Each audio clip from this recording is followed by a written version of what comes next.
Hello, everybody, and welcome back. Woo! Welcome back to football. The Plays Football Edition. I haven't done anything else edition, so that's fine. You not done a basketball thing in the meantime? Have not. It has been a very weird football offseason because of what's been going on in my personal life. So it's like, it's really hard to gauge that. Yeah. But we're back, better than ever. And as you can see, not one, but both of us are on your screen. I know. You can see my ugly mug. 2, we're on YouTube now. And 3, we both have different backgrounds. I know. Well, you wouldn't know that, but you wouldn't have known. But yes, I moved away from Las Vegas. I currently reside in Chicago. I have a dog now who's going to pop up randomly everywhere. Oh, I'm sure she will. I moved away from Reno to Las Vegas. Crazy concept, right? We could have been doing this in person if I stayed. I know. That would have been nuts. You want to know what's crazy, okay? With all the shit we talk about the Raiders and the Bears, we picked some weird cities to move to. I swear. Never fails. Like, you hate the Raiders. I can't stand the Raiders. And I know your family is Bears fans, but yeah. I'm not a Bears fan, but you've had your ups and downs with the Bears, more downs than ups. Yeah, I think they piss me off when I think they're gonna be good, and then when I think they're gonna be bad, they're good, and I'm just like, dude, Bears, pick a struggle. Either you're gonna be good and I think you're good, or you're gonna be bad when I think you're bad. Make a decision. See, when in doubt, assume the Bears are gonna be average. Right. They always end up doing something. Exactly. But we are here. Behind the Plays is back. We are back for football. The decision that went into me, and Eric doing this on YouTube, and Behind the Plays is going to be fully put on YouTube. You'll probably hear some audio go, onto maybe Spotify and stuff. I'm still trying to figure all that out. I believe Spotify had a creator program on its lonesome that was free. The reason I went away from SoundCloud and all of that stuff was it was costing me money that I didn't want to spend. Plain and simple. Yeah, YouTube is free to upload on, and so is Spotify. So it's not a difficult option for me. That's plenty. Right. And you guys, most people listen. I did a little bit of statistics. Whoever listens usually listens on Spotify. So I'm listening on Spotify. As am I. So. And surprisingly, I've had 20 plus listens on like everything for the most part, which is interesting. I don't know who listens to me, but whoever you are, appreciate y'all. Thank you out there in Behind the Plays land. So now you guys will know that every link that we ever have will be in the description below. I haven't made the layout yet, but I'll be making like a mini layout to make like just face and then Behind the Plays logo, and then it'll have like our nameplates underneath and stuff like that. Yeah. So that's that. What is Behind the Plays for our YouTube listeners? Yeah, we're here at Behind the Plays. This is our podcast. I am your host, and our official co-host is Eric. We talk football. Eric is my football guy. Anytime we have football, I bring him onto the show. We talk. Last season was the first season we actually did this together. We will be going week by week. We go over every game that happened that week. We talk about how we did prediction-wise, because we do make an official prediction for our weeks. Yeah, our pick'ems. Exactly, our pick'ems, and then we give our predictions for the following week. So, like, for example, we do some other fun stuff too. Yeah, every once in a while we did like a mid-season fest. Did like a nice little who's that quarterback who's gonna lose their job like week 4. Who's losing their job by Christmas? Right, Adam Gase surprisingly made it all the way. All the way to week 17. I'm crazy. So proud of Adam Gase. Honestly. We did like quarterback predictions, which award very wrong, may I add. Yeah, we were stupid off. Jesus. It was like we weren't even a little bit of close. No. Mac Jones was right though. We got Mac Jones correct. And Trevor Lawrence easy. Yeah, okay. Trevor Lawrence doesn't count. That was the most obvious number 1 pick in the history of number 1 picks. Yeah, and then like Sam Darnold going to Carolina just did not see that coming. No, I did not see Matthew Stafford, Jared Goff swapping either. I know, literally as we recorded the quarterback prediction was like the next day. It was the day after. We were like, what? I know. We were saying Sam Darnold to Houston for the longest time. Because I thought that was a good deal for them because of them not having a first round pick. And we were like, oh, Deshaun Watson's going to be on the move. I think that's going to end up happening. But then Deshaun Watson had some legal issues, and so he's not playing. at all. So I mean, I don't know what the update is now, but like at the beginning of training camp, I was seeing stories that Deshaun Watson was playing like scout team safety. yeah, I don't even think he's going to be. I don't think he's going to be at quarterback at all this year. No. Yeah, like some crazy stuff happened around the league, and just Yeah. happened. I mean, the Colts. We predicted Wentz to the Colts pretty effectively. No, we didn't because we were saying Stafford to the Colts. Oh, that's right. Who were we saying Wentz to? No, we said Wentz was going to stay because of the new Wentz was gonna coach. stay. Exactly. Man, that's right. And he got traded like 2 weeks after we record. That's right. I know. Man, We screw were the so NFL, bro. off. Really, the only ones we got right were the obvious ones, like the ones that were gonna stay. Yeah, Like I don't like think Tom any of us Brady. like we got Brady right. We got. I don't know how we got Aaron Rodgers right, but we got Aaron Rodgers Yo, right. you dog. I mean, we didn't think Aaron Rodgers was having issues, and then I was twiddling my thumbs know. like, "There's no shot. There's no shot. There's no I shot." know. Dude, well, how do you think I felt that whole time? Yeah, and he was gonna go to the Was that Broncos. He was going to Denver. Did you not see the rumors that Deshaun Watson was going to get traded to the Eagles too? I did see that, but it was like Deshaun Watson wasn't gonna move on his no trade clause to go to Philadelphia. He said. Right. Yeah, and I was a little sad to hear that. I was like, man, I didn't know he sucked that bad, bro. You do. I'm sorry. Yeah, unfortunate. Anyway, we are here. This is what we do. We talk about nonsense. We have a good time, and we are very open to hearing everything. We do have a Twitter for Behind the Plays. It is down in the description below, which will be coming alive again. And the Tell us how wrong we are. exactly, absolutely. And now we have a comment section because we're on YouTube. So tell us in the comments how bad we are, because I will be glad to hear the comment. I love reading comments. I do YouTube on my own channel, youtube.com/Davion_OW. I also stream on Twitch. I play a lot of Overwatch. So if you guys want to ever go check out those, that's more than happy to. Eric is very different. He does stream, but it's very spotty. And when he does stream, it is very fun to watch. So you should definitely go check him out. Spotty stream, haven't uploaded to YouTube in forever. I'm an adult now. I'm sorry. I mean, so am I, but here I am. Links to everything Eric has will still be in the description below, so you can go check him out on every platform that I will find for him. Outside of that, is there anything you want to add? I got nothing. Let's get straight on into this. I think I forgot to tell you guys who I was. I'm Davion. You did say that, yes. That's also a good idea, and co-partner it's Eric. Yeah, yada. Yeah. Okay. If you haven't watched this before, also I'm a Philadelphia Eagles fan, and he is a Denver Broncos fan. So if you ever hear any sort of bias, that's just how it is. That's just how we roll. I actually couldn't find my Super Bowl hoodie, which was the hoodie I was going to wear, so I'm wearing my own merch. So when in doubt, wear your merch. When in doubt, yeah, get the plug. All right. My merch stayed in Reno because it doesn't even fit me anymore. I've gained a lot of COVID weight. No. So it stayed in Reno. I told my mom, do not get rid of it. Okay.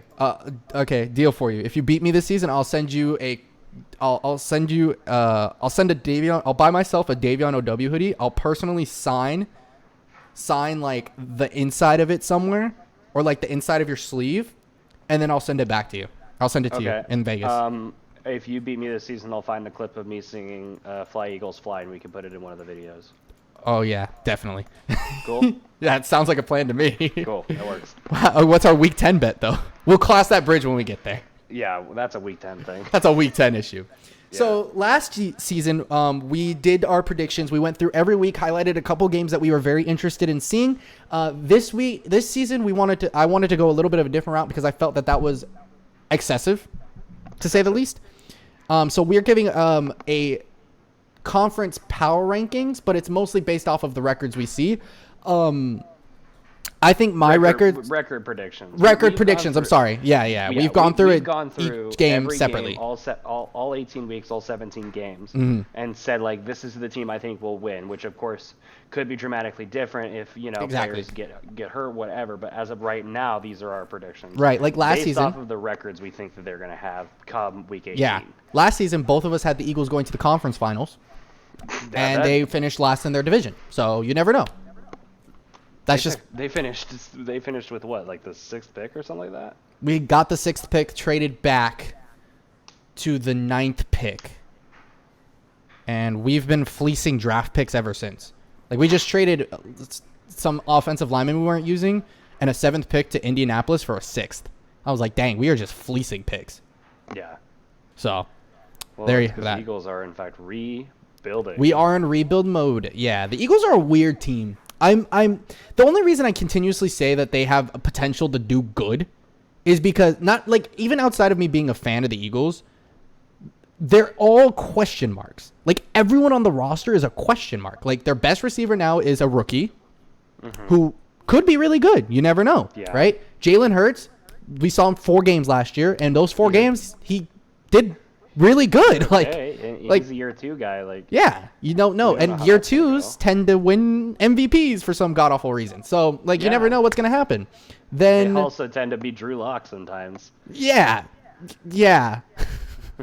And then like Miles Sanders, I think is a very solid running back. I think he's good at receiving in the backfield, and he can make big plays every once in a while. So it's like it's a weird team, and I think we still have a really good O-line, and as long as they decide they want to be healthy this season. So right. And the D-line. The D-line is by far one of the best D-lines in the league. I will never tell no one can take that from the Eagles. I think they have one of the best D-lines in the league. Like having Fletcher Cox, they have Ryan Kerrigan this year, Hargrave. Like they have good linemen on the defense.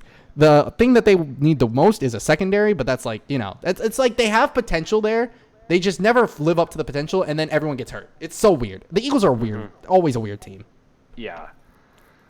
And I think the same about the Broncos, though. I think they have a lot of potential this season, too. The Broncos will go as far as Teddy will take them. That's the thing about the Broncos. See, the thing is, though, last time Teddy was playing, he went undefeated. Good. With the Saints? He like 5-6-0 when Drew Brees got hurt. He just doesn't play since. Last year he was playing with the Panthers. Oh, 2 years ago. My bad. The Panthers. 2 years ago. Yeah, 2 years ago he did great with the Saints, but last year he was not too great with the Panthers. Well, I'm going to give him a break because he lost his best player. I feel like the Broncos are solid. Like they're okay at running back. They have a really good young receiving core. They have a really good young O-line. They have a really good young defense. They have arguably one of the best secondaries in the league now. Yes, after having one of the worst ones last year, they shelled out in free agency and they drafted Pat Surtain. Imagine having a good secondary. Couldn't be the Eagles. Exactly. This is the same thing I've been saying about the Broncos for years now. We'll go as far as the quarterback will take us. This year it's Teddy. Exactly. So we'll see how far Teddy takes us. Yeah, and I mean, if he ends up getting benched for Drew Lock, maybe Drew Lock pops off. Whatever. Would you believe me if I said I'm not exactly optimistic? No, I believe you. I'm trying to be optimistic about the Eagles because we do play in arguably the worst division in football, which I actually think is not going to happen this year. What do you mean, arguably? The worst division of football, which I actually don't think is going to happen this year. The worst division of football. I actually think there's going to be one division that's slightly worse than us this year. What is it, the AFC South? Yes. That's getting dragged down by the Texans. That's an outlier. And the Jaguars? I would also say, like, the NFC South isn't that good this year. Because the Saints but the NFC South has a clear contender. Yeah, the NFC I guess, the NFC East doesn't. East doesn't. Yeah, I guess every division does have a clear contender outside of the NFC East. Like, it doesn't matter who wins the NFC East. They're the 4 seed. True. Because of how the rules work. Yeah, that's true. That's my point about the NFC East. Okay, I'll allow it. I'll allow the argument. If you look at every other division, they have at least one team in there that could be anywhere from 1 to 4. True. The NFC 1 to 3 seeds. And the NFC East is like guaranteed 4 seed. Yeah. The NFC East is guaranteed the NFC 4 seed. So I swear, if one team wins, like, if some team from the NFC this year goes higher than the 4 seed, that's gonna be nuts. That would be nuts. Genuinely, I don't think it's gonna happen. Like, I'll give you this. I think the next worst division is easily the South because I think it's the only division with 2 genuinely bad teams. Yeah. Every other one has 1, maybe 2. Yeah. But, like, the South has for sure 2 bad teams. Yeah. Yeah. So I also, after careful analysis, I don't think I was saying this all offseason. I don't think the Eagles are the worst team in the NFC East anymore. I think it's the Giants. I don't know. I kind of like the Giants. Listen, if you guys want to talk about how bad Carson Wentz was last year, we're gonna have conversation about how bad Daniel Jones is gonna be this year. I know. I don't think Daniel Jones is the guy. Dude, he looks bad right now. I've seen clips from the training camps. I'm like, dude, what is he on right now? Is he okay? I know. Like, here's the thing. The NFC East, we're talking about inches separating them. Yeah, and agreed. We're talking about miles separating them from the rest of the NFC. I mean, like, we have the NFC East, and then Like, okay, here's for me, probably it's Eagles, Cowboys, Giants, Washington. Then, like, take that, move it here, way down to my stomach. And then we have, like, the rest of the NFC. I don't know. I was going to say, like, the Lions. Besides the Lions. Lions don't count. I'd argue the Falcons because they always do something stupid. Well, that's on paper. The Falcons are. But yeah, I don't know about good per se. But those who know about last year know all about the Falcons and our gripes with the Falcons. Oh yeah, every time we picked the Falcons last season, not happening. All right. No, I'm never picking the Falcons. I'm not picking the Falcons ever this season. I don't care. Well, like I'm predicting them to win so many games, but when it comes to actually picking them, they're not picking. It's not worth it. I don't care if I go 15-1 every week. It's not worth it. It's not worth the risk. I remember the one time I was like, I'm gonna pick the Falcons this week, and I got it right, and you were so mad because you were like, I hate the Falcons. Like, do the Falcons ever play the Texans? Then I might pick the Falcons. True. And if they don't, sorry, I'm not picking the Falcons. Maybe the Lions. I think I'd pick the Lions. Dang. Faster. It's not worth the risk. It's not worth the risk. You know how the Falcons the Falcons suck. They're annoying. All right, let's kick things off. AFC. We have a very clear consensus on who the worst team in the AFC is. Yes. So basically, here's how we're going to do. We're going to do the AFC, then the NFC. We're going to list our teams from 16-1 for each conference. Okay. Giving us the worst team, what we think is bad about them or good about them, and how we go all the way until we get to what we think are the top 7 teams in each conference, which on paper should be our playoff teams. And we'll talk about seeding at that point. Once we've gone through the AFC, the NFC, we'll give our overall playoff way too early predictions for the playoffs for the Super Bowl. Yes, exactly. Okay, so number 16. Yes. Who do you have as the number 16 team in the AFC? I mean, it's obvious. We know who the clear as day worst team in the AFC is. It is the Texans. I actually think they are the worst team in football. Yeah, they're not only the number 16 team in the AFC, they're the number 32 team in the NFL. My way too early prediction has the Texans being the first team in NFL history because it's the first time will ever be possible to go 0-17. See, I showed a little bit of mercy. There's a pretty cool Week 3 match on Thursday Night Football against the Panthers, who I also don't think is a good team. Why? Like that's a primetime game. I know, and I literally threw the Texans a bone. That's the only reason I said the Texans were winning that game. Nope, I give them nothing. Was because of generosity. So, you have the Texans going 0-17 this season. I had the Texans going 1-16. Yeah, no. The consensus is that they're the worst team in football and probably due for the number 1 overall pick next year. And they just need players. They're like I don't even know who's on their roster anymore. Like Brandon Cooks is like it. That's the only person I know that's on their team. Here's some key additions that they did make, though. They added the Deshaun Watson situation is already an issue. Yes. But on top of that, they're not screwed at quarterback. They added Tyrod Taylor, who is a starting. Oh, he's not terrible, NFL player, right? Tyrod Taylor reminds me a lot of Jacoby Brissett. Like he could start for a bad NFL team that doesn't have a quarterback, such as the Houston Texans. Yeah. So, like, Tyrod Taylor is a starting quarterback. They added Jeff Driscoll, who was a backup in Denver for a long time. Driscoll's pretty okay. Before Denver, he was a backup in Detroit. He's okay. He's serviceable for sure. And the Texans are still throwing it to Brandon Cooks. They're doing okay. Honestly, I think one of the key upsides for the Texans is their running back core. Their running back core is fire, actually. They have Mark Ingram, Phillip Lindsay. They added Phillip Lindsay. And Rex Burkhead. And Rex Burkhead, exactly. Like their That's running not back terrible. Actually, pretty stacked. Yeah. The problem is that the Texans O-line has been terrible for the last 5 years, and they did nothing about it. Well, they have two linemen though. Like they're like Laramie Tunsil and Titus Howard. I don't think either of them. Titus Howard's a year 2 guy. Yeah. I don't think he had like a stellar year 1 though. No. Agreed, but he also isn't like the worst guy. Yeah, I genuinely think the only good offensive lineman that they have is Laramie Tunsil. Yeah. They also added Eagles legend punter Cameron Johnston this offseason. Just thought I'd throw that out there. I know. I'm looking at like free agent signings, and he's the most expensive free agent they signed this year. That's because he's Eagles legend Cameron Johnston. Yeah, I mean, it feels like they have a handful of pieces. One other addition I like is they signed Christian Kirksey to a 1-year deal. So that's a nice veteran guy to have in the locker room in your linebacker core. Oh, they have Kamu Grugier-Hill as the backup to him, too. Yeah. So, I mean, the Texans, they're the worst team in football. Yeah, I agree. It ain't really. Maybe they might beat the Panthers. Maybe. That's now I'm really looking at it. Their team. They may beat the Panthers. Maybe. Yeah, the Texans are not good. I don't expect too much out of them this year besides a first overall pick to probably take Spencer Rattler. I don't know enough college players yet, so I mean, we'll cross that bridge when I get there. It's Spencer Rattler is pretty much the consensus number one. He's the quarterback at Oklahoma right now, and we know how Oklahoma quarterbacks do in the NFL. Yeah, great, right? I mean, yeah, Baker, then Kyler Murray, then Jalen Hurts technically, and now Spencer Rattler. He was a redshirt freshman last year, so he didn't go out for the draft.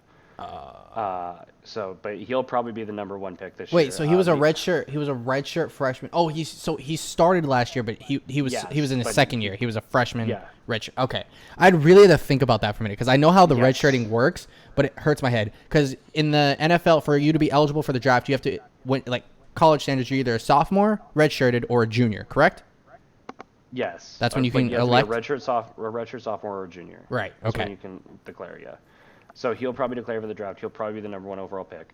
There's like a handful of other quarterback picks here. Like this reminds me a lot of the 2018 draft, the one where Kyler Murray was taken. Where it's like there's a clear consensus number one in Kyler, in this case, and Spencer Rattler, also Oklahoma guy. And then there's kind of a bunch of there's the rest of the quarterbacks. Oh yeah, Sam Darnold, Josh Allen's was in that draft. No, that was the year before. Oh wait, that that's 2018. I googled 2018. Yeah. So you mean 2019? Yes. I think I meant 2019 then, yeah. Because then you had Dwayne Haskins, you had Daniel Jones, you had Kyler Murray, Daniel Jones, Josh Allen, the offensive linebacker. The offensive linebacker. I mean outside linebacker. Sorry. Yeah, so it feels like Haskins. This draft is Spencer Rattler and the rest. Like, the kid out of North Carolina is good. Sam Howell. The kid out of, I think it's Miami, is good. Clear dark horse, also my alma mater. Shout out to Carson Strong out of Nevada. Is probably one of the better players in the group of five right now. Mm-hmm. He's probably the best player in the Mountain West. He could potentially be a dark horse to possibly be like a round one, round two guy. Man, this 2019 draft makes me sad after looking at it. Exactly. Like, that's what this draft feels like. But the Texans seems like they're going to get their hands on Spencer Rattler. And that could help him out because Brandon Cooks will have someone to throw him the ball. Exactly. So, yeah, the Texans easy number 16 in the AFC. Do we have any more? Do we want to talk about the Texans anymore? I don't have any positives for them, honestly. They can't do anything. I'm perfectly satisfied leaving it at that. Yeah. Who's your 15? My 15 for the AFC is the New York Jets. I'm going to take that as you do not have the New York Jets. I do not. Who is your number 15 team in the AFC? The Las Vegas Raiders. Really, the Raiders? Yeah. The Raiders. I only have them winning 2 games this season. Wow, you think the Jets are better than the Raiders? By 2 games, yeah. Wow, okay. I'm telling you, I played a lot into who they're actually playing. So, like, yeah. I don't know if that makes them a better team per se. Right. But when I factor in that the Raiders have to go play one team and the Jets don't have to play that team, kind of. I get what you're saying. You know what I mean? Yeah. I mean, the Raiders, don't get me wrong, the Raiders are in the bottom part of my list too, but not 15. I have the Jets here at 15. Yeah, I mean, like, they're not far off. Don't get me wrong. Like, to me, you take 11 through 16, or 11 through 15. 16 is very decisive. I think 11 through 15 on my list is very interchangeable. Mm-hmm. So, but I have the Raiders here, just based off of pure record standpoint. Okay, so let's talk about the Jets, then we'll talk about the Raiders a little bit. And we can skip the Jets and Raiders when they come up on our list. Exactly, and we'll talk about whatever team is there. Yeah. Yeah, okay. So, for me, the Jets. The highlight, obviously, this year for the Jets is the acquisition of Zach Wilson, their rookie quarterback, who, I got to say, of all the rookie quarterbacks that were taken round one, of all 5 of them, I feel like Zach Wilson is not the worst quarterback, but is in the worst situation. Agreed. No, that makes sense. even though statistically Trevor Lawrence on the Jaguars should be in the worst situation, but I feel like Trevor Lawrence has the talent to make that team enough eventually. Mm-hmm. I feel like Zach Wilson is in a much different situation. I don't think he's as good as Trevor Lawrence. That's why he was the number 2 pick and not the number 1 pick. Right. And I feel like the Jets aren't good enough to justify being that far ahead of the Jaguars. Like, I feel like it's pretty marginal, but the difference between the Jaguars and the Jets. Mm-hmm. So that's kind of how I feel about their offense, because the offense obviously runs through the quarterback. But I do like some of the things that they have done, specifically the acquisition of Corey Davis at wide receiver. I like that pickup. Yeah, oh my gosh, he's going to be so. I think he's going to be really good for them. I agree. Yes, and I really good for them. At one point, I did like the addition of Carl Lawson, but he is. Apologies, I need to drink water and swallow my saliva properly next time. Yeah, absolutely. I like the acquisition of Carl Lawson, but I believe Carl Lawson is out for the year. That's tough. I'm not really sure who Carl Lawson is. Honestly. Carl Lawson played for the Bengals last year, I believe. And he is a defensive end. Like he was probably one of the better players on the Bengals defense last year. I don't even see him on the depth chart. Maybe he got put in IR. He's right here. Here he is. He's third on the defensive end. He's on the IR. They have Vinny Curry. Yeah, I do like Vinny Curry too. That's interesting. They just got him from the Eagles. They have solid defense. They have solid defensive players. Like Quinnen Williams is good. LaMarcus Joyner, Marcus May is not bad. CJ Mosley. That's what the Jets feel like, though, is a bunch of pieces. They don't really feel like a unit right now. Like another addition that I like is Sheldon Rankins from the Saints. They got Keelan Cole from the Jaguars. Yeah. They kept Denzel Mims, and I believe they drafted Elijah Moore this season too. So. Yes, that was their second round pick, and then they had 2 first round picks, and they drafted Elijah Vera Tucker, the guard. The left guard, yep. Out of to USC. Pair right next to Mekhi Becton. Well, I don't know. Did you hear about what's going on with Mekhi Becton? Is something going on with Mekhi Becton? Because every left tackle on their roster after Mekhi Becton is on the injured reserve list. Well, something better not be going on with Mekhi Becton. Apparently, Mekhi Becton showed up to camp like 40 pounds overweight or something like that. Yeah. So we'll see how that goes for the Jets. But here's the thing about the Jets is like, I know 40 pounds. Yeah, 40 pounds. I know. The Jets, I feel like Robert Saleh is a bit of an unproven coach. He was clearly a really good defensive coordinator for the 49ers. Like that 49ers defense was the primary reason the 49ers went to the Super Bowl 2 years ago. Yeah. And this is his first stint as a head coach, so we have no idea how that's going to work out. Right. So and I feel like with Zach Wilson, we have no idea how that's going to work out. Right now, I feel like the Jets are just too big of a question mark for me to to be confident that they're going to win games.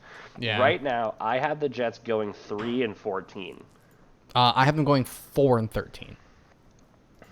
Okay, so yeah, we're right in the same neighborhood. Yeah. Yeah, so there are things I like about the Jets, but the Jets just feel like a below-average team until they prove otherwise. Like, it feels like the Jets are rebuilding, even though they have been rebuilding for the past since Mark Sanchez. Yeah. It's probably since Joe Namath, realistically. So, yeah, that's how I feel about the Jets. That's my 15th spot. But let's talk about the Las Vegas Raiders, my hometown team. And by hometown, I mean current town team. Yeah, they were my hometown team, but nobody liked them. So, I've looked at their roster, and I looked at the games they're going to play, and I don't think their defense is going to be able to keep up and hold their own, right? I think they have some good I think I agree with kind of what you said about the Jets, right? They have good pieces, but they don't have a unit. And that's how I felt about them last year too, right? They proved me a little wrong in one more games than I think they kind of should have, but that's neither here nor there. But they have solid people, right? Like Trevon Moehrig, I think is good. I think he's a good safety, rookie. Casey Hayward, who's one of their cornerbacks, I think he's solid too. Yes, they just picked him up from the Chargers this year. Exactly. I think he's solid. Derek Carr, Josh Jacobs, they have Kenyon Drake, Henry Ruggs, Hunter Renfrow, Darren Waller, who I think is easily one of the better tight ends in the league. Darren Waller is easily the third best tight end in the league, and that's just because 2 of the greatest athletes in the NFL are playing tight end this exactly. year. Yeah. Darren Waller is a top tier. He is amazing, yes. Their O-line, I'm actually not too familiar with. if you want my honesty, but I don't know if it's that good. The only one I know, they released Rodney Hudson this year. I think. I know who Richie Incognito is, only because he has a fun name. I know who Richie Incognito is for all the wrong reasons. Do you know about Richie Incognito? No, I just know he has a fun name. This is not the place to talk about Richie Incognito. You and I will have a conversation after the podcast. Oh, God. Now, next episode, we'll be like, guys, I found out what Richie Incognito did wrong. I mean, Richie Incognito was quite the distinguished gentleman in the NFL. But they also had the rookie Alex Leatherwood that they just drafted, too. Yeah, So we don't know much about him in the sense of NFL. I don't doubt the Raiders' offense. I don't doubt the Raiders' offense. Their defense is where I doubt. Absolutely. I think they have good pieces, but they don't have, that distinguished, hi, this person's leading your defense. Exactly. Send help. Who's going to get you guys squared away when something bad goes wrong? Yes. Right now, it feels like the best player right now isn't Yannick Ngakoue. Yeah. And it just feels like that's a piece that they stole from the Ravens right now. That doesn't feel like that's the Raiders' defense, Exactly. So, there are things I like about the Raiders. There are a lot of things I don't like about the Raiders. I feel like they have pieces. I don't feel like they're a unit yet as well. So, yeah, I agree. What do you have the Raiders record-wise? I feel like this is... I lowballed the heck out of them. I'm going to keep it a buck with you. I lowballed the living crap out of them. But after analysis and me not wanting to go back and redo anything, 2-15. Okay. I had the Raiders going 5-12. Okay. I mean... So... Yeah. Yeah. I'm a bit more optimistic about the Raiders than you are, which is a weird thing to say. I mean, that felt like I think three wins separating is in the same ballpark. In my opinion, right? I would agree, yeah. Yeah, that's in similar ballparks, right? Closer, obviously, we're 4-13, 3-14. That's we're on the same page. Yeah, we're closer to the same page, but we're not on the same page, if that makes sense. We're in the right area, kid. Exactly. All right, 14. Okay, who's your 14? I have the Cincinnati Bengals. Wow. Okay, I have the Jacksonville Jaguars. Jaguars are my 13, if it makes you feel any better. Okay. Yeah. I mean, so the Jaguars are a team we've kind of already talked about very briefly. Obviously, the big thing here, the acquisition of Trevor Lawrence. And the second biggest thing is that Travis Etienne is out for season. Yes, he tore his Achilles? No, he has the foot thing. Oh, yeah, the foot thing. Oh, God, what's it called? I know what you're talking about. I can't think of it either, though. It's it starts with an L. The Lisfranc. No. The Lisfranc injury. Oh, yes, Lisfranc. Okay. So, yeah, he's out for the year. I'm still not sure what that is. I just know it knocks you out forever, and you have to have surgery. Oh, yeah. Yeah, you have to have surgery for Lisfranc. I don't know exactly what it is either. I just know it's bad news bears to get one. Yeah. Let's know what is Lisfranc. Here's the other thing with the Jaguars, though, is the head coaching situation there with Urban Meyer. Okay, so that was kind of a big deal. I'm sorry. For Urban Meyer to start coaching the Jaguars. Yes, it was. And here's what's weird about it. So we know historically that college coaches don't necessarily work out too well in the Chip Kelly! Yeah, I mean, cite Chip Kelly. It's like the primary suspect there. Really, you could make the argument one of the only college coaches to ever really work out in the NFL is Pete Carroll. Yeah. Yeah. And before he was coaching at USC, he was the head coach of the Patriots. He had been in the NFL. Right. Typically, coaches that come from college and go to the NFL were position coaches in the NFL. Urban Meyer was never. Right. He had only ever been in college football. And don't get me wrong, he's probably one of the greatest college football coaches of all time. Probably top 10. Yeah, easy. Absolutely. But can he translate that to the NFL? We'll have to see. Yeah, it's going to be a little harder because now, I think it's really good that he brought in a bunch of, he got rookies, a lot of young people, so he can kind of run an offense and kind of grow with them as long as they decide not to fire him at the end of this year. I don't think they'll fire him at the end of 1 year. You never know. They know that team's going to go through Trevor Lawrence for the next forever. Right. So, but some of the quarterback acquisitions, or not the quarterback, the free agent acquisitions I do like. I love the Shaquille Griffin pickup. Great pickup. Super good pickup for them. I love the Rashawn Jenkins pickup from the Chargers. Big pickup. Kind of a little bit of an underrated one. I like the Marvin Jones pickup too. That's a good veteran. Oh no, that's a good pickup for them. Too. Like seriously, because did you know each starting wide receiver on the Jacksonville Jaguars is a junior? Really? DJ Chark Jr., Marvin Jones Jr., Laviska Shenault Jr., that guy. They are all a junior. Oh yeah, Laviska Shenault. That person. Tavon Austin is on the Jaguars? Wait. I didn't know Tavon Austin was still in the league. Tavon Austin? Wait. I don't see him on my depth chart. I'm looking at the one on ESPN. So am I. Am I blind? Oh, there he is. The second one. I found him. Yeah, that's kind of cool, though. That's a good pick. That's good for them, too. What the heck? Yes. I don't exactly hate their O-line either. It's not bad. I know they're okay at running back because James Robinson was a monster last year. Carlos Hyde is backing him up, too. Exactly. Like, they're okay on offense. Yeah. Their defense kind of feels like just a bunch of pieces. This is not the same Jaguars defense that went to the AFC Championship a few years ago. They have Josh Allen. They have Josh Allen. They have Miles Jack. I think those might be the only two remaining C.J. Henderson from that defense. is pretty solid. I do like C.J. Henderson, and like when we talked about Shaquille Griffin and Shaquille Griffin, like they're have getting a bunch there. Of pieces. Yeah. I just feel like the Jaguars are pretty unproven, and oh yeah, I've been watching a little bit of the preseason, and the Jaguars don't strike me as a team I need to be optimistic about. I feel like it looked like a really basic NFL team. Like when you throw somebody like Urban Meyer in the head coaching role, I feel like I should be wowed a little bit, you know.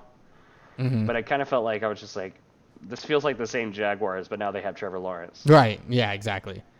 Like, you know. Yeah, and I do feel bad because Travis Etienne, I feel like, brings a different aspect to that team, and he's gone. So it's really hard for me to, like... I think Trevor Lawrence can sling the rock, but it's going to be interesting to see how he plays against actual NFL teams. Yes. Okay. So I have the Jaguars also going 3-14 this year. However, don't go winless in the division because they have the Texans. So yeah, I have them... They win at least 2 games. Yeah, I have them sweeping the Texans, too, and I have them going 3-14 as well. Okay. Yo, for pure curiosity's sake, what's their other win? I gotta find that. So do I, but I want to know if we have the same 3 wins. That'd be nuts. Because, yeah, it's the Texans twice. Yeah. We don't have the same. I know we don't have the same. I have them beating the Dolphins in London week 6. No shot! I do too! Well, there we go. So, yeah, those are the 3 games I have the Jaguars winning. The 2 games against the Texans, and then the London game against Miami, because London's basically a home game for Jacksonville. Oh, that's funny. That's funny. That's crazy. That's interesting that we have the same. That is weird. Okay. Wild. So yeah, I have the Jaguars going 3-14 this year. You have the Jaguars going 3-14 this year. But let's talk about your number 14 team, the Bengals. Yeah, I have them going 2-15 this season. Wow. I do think they have a lot more potential than that, but again, like some of their games this season, I don't see them winning. Like they're beating the Jags. I think I have them beating the Jags. I don't remember the other win is, but I have them losing a lot of other games. The reason being is it's not that I think like super lowly of them, but like I don't think they're a big win team. Like I think Joe Burrow is good, like really good. Mm-hmm. I also think Jamar Chase. I think their wide receiver core is phenomenal. I think they're young. Their wide receiver core is nuts. Yeah, they're young, but they're gonna get there, right? Tyler Boyd, T. Higgins, Jamar Chase is nuts. It's nuts. Wide receiver. Joe Mixon, phenomenal running back. They have Captain America as their 3rd string running back, by the way. I just noticed that too. Chris Evans is their 3rd string running back. Their problem. When I think Captain America, I don't exactly think of Cincinnati, but whatever. Neither do I, but it's fine. The problem is, who the heck is helping them get open? Their O-line is garbage still. I don't know. I like their tackles. I don't really like their interior. Yeah, I like don't. Jonah Williams. I like Riley Reef. Yeah, every time I read Riley Reef, I have to double take. And that's it. That's where we're gonna leave that joke. I know where it's going, so it's fine. Yeah. I mean, like you can take you have Quentin Spain, but without the S, and it's like Trey Hopkins, Xavier. Like I think they're okay. It's just like and then like their defense gives me the like they have Trey Waynes. Trey Waynes is cool. Yeah. But like Chidobe Awuzie, holy crap, I cannot say that man's name sometimes.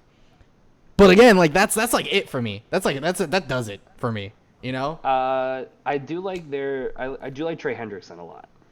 I think he's solid too. It's just like. And I don't mind Larry Ogunjobi, but that's a fun name, Ogunjobi. It is a fun name, I will admit. But like that's about it on the Bengals defense. Yeah, Their offense is pretty stacked. And, well, their skill players on offense is pretty. Yeah, I think what I need is I need to see them all gel, because I think it was really hard for me to watch them and be like content watching them. Yes. Because Joe Burrow got knocked out so early.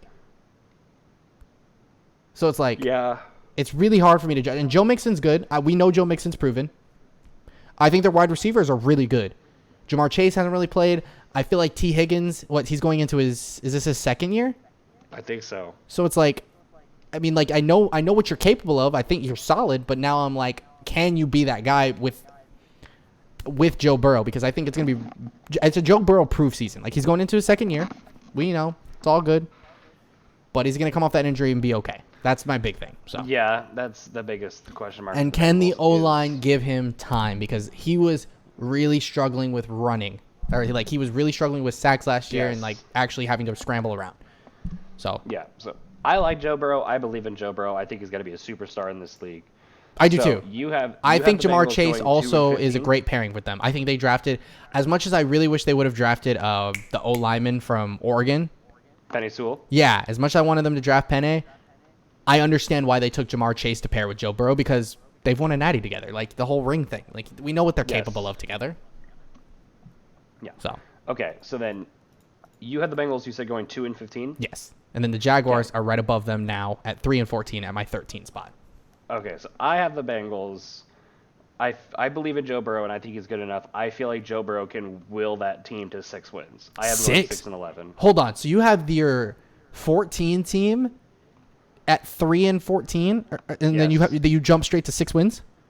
No, because my number 13 team is the Raiders at 5-12. Oh, okay. I was gonna say that's so my 13. Yeah, my 13 team is the Raiders. Your 13 team is the Jaguars. Yes. So we've talked about both those teams already. My 12 team is the Bengals. Mine is the Patriots. Really? Yes. This is kind of 12 and 11 are very interchangeable, by the way. Let's talk about the Patriots then. The Patriots added a lot. This is the first time in a long time that they added free agents and like went off. You know who looks really good right now, and I will not discredit him? Mac Jones. His preseason was phenomenal. We'll never say anything bad about him. Like they cut Cam Newton because he's that good. It was enough for them to cut a former MVP. Right. Now, the big thing that I have to gripe with them about is I think that they have a phenomenal secondary, right? Yes. J.C. Jackson, Devin McCourty, Jalen Mills. I love Jalen Mills. I love Jalen Mills, right? He's a former Eagle. Love him. My man got burnt consistently. If we're gonna like, I'm gonna be consistent. I'm gonna tell him like, hey, my man's got burnt all the time. Yeah. Their best wide receiver is Nelson Aguilar. Yes, that's the one thing about the Patriots is that their receiving core is not actually good. Their best wide receiver is Jonnu Smith, and he's their backup tight end. Hunter Henry's dope. I think Jonnu Smith's a better catcher. I think Hunter Henry's a receiver wise, I would go Jonnu, but I think like Hunter Henry's a better tight end if that makes sense. You know what I mean? Okay, I'll take that. Yeah. So like yeah, there's holes. There's some very like I don't even think their running back core is that good. Like Damian Harris and James White is like okay. It's okay. But it's not like now you're throwing like now we're going against the starters, right? Like I've seen you guys. I know what you guys can do. I know what Mac Jones is capable of. I think Mac Jones is a stud. But are you going to be able to get that done are you going to be able to get that done against starting defenses in the league? That's what my big gripe is. If they prove me wrong, I'm very grateful. Prove me the heck wrong. With that weapon core, with that receiver core, running back, tight end to an extent. Yeah, I don't know if I can pull that off. I'm not exactly Gilmore's hurt. Optimistic about the Patriots. And Gilmore Gilmore's doesn't hurt. want to play for the Patriots anyways. Right, Gilmore but wants to get paid. But he's hurt. So, like, that's their best cornerback. Here is what that's who should be playing over Jalen Mills, but though.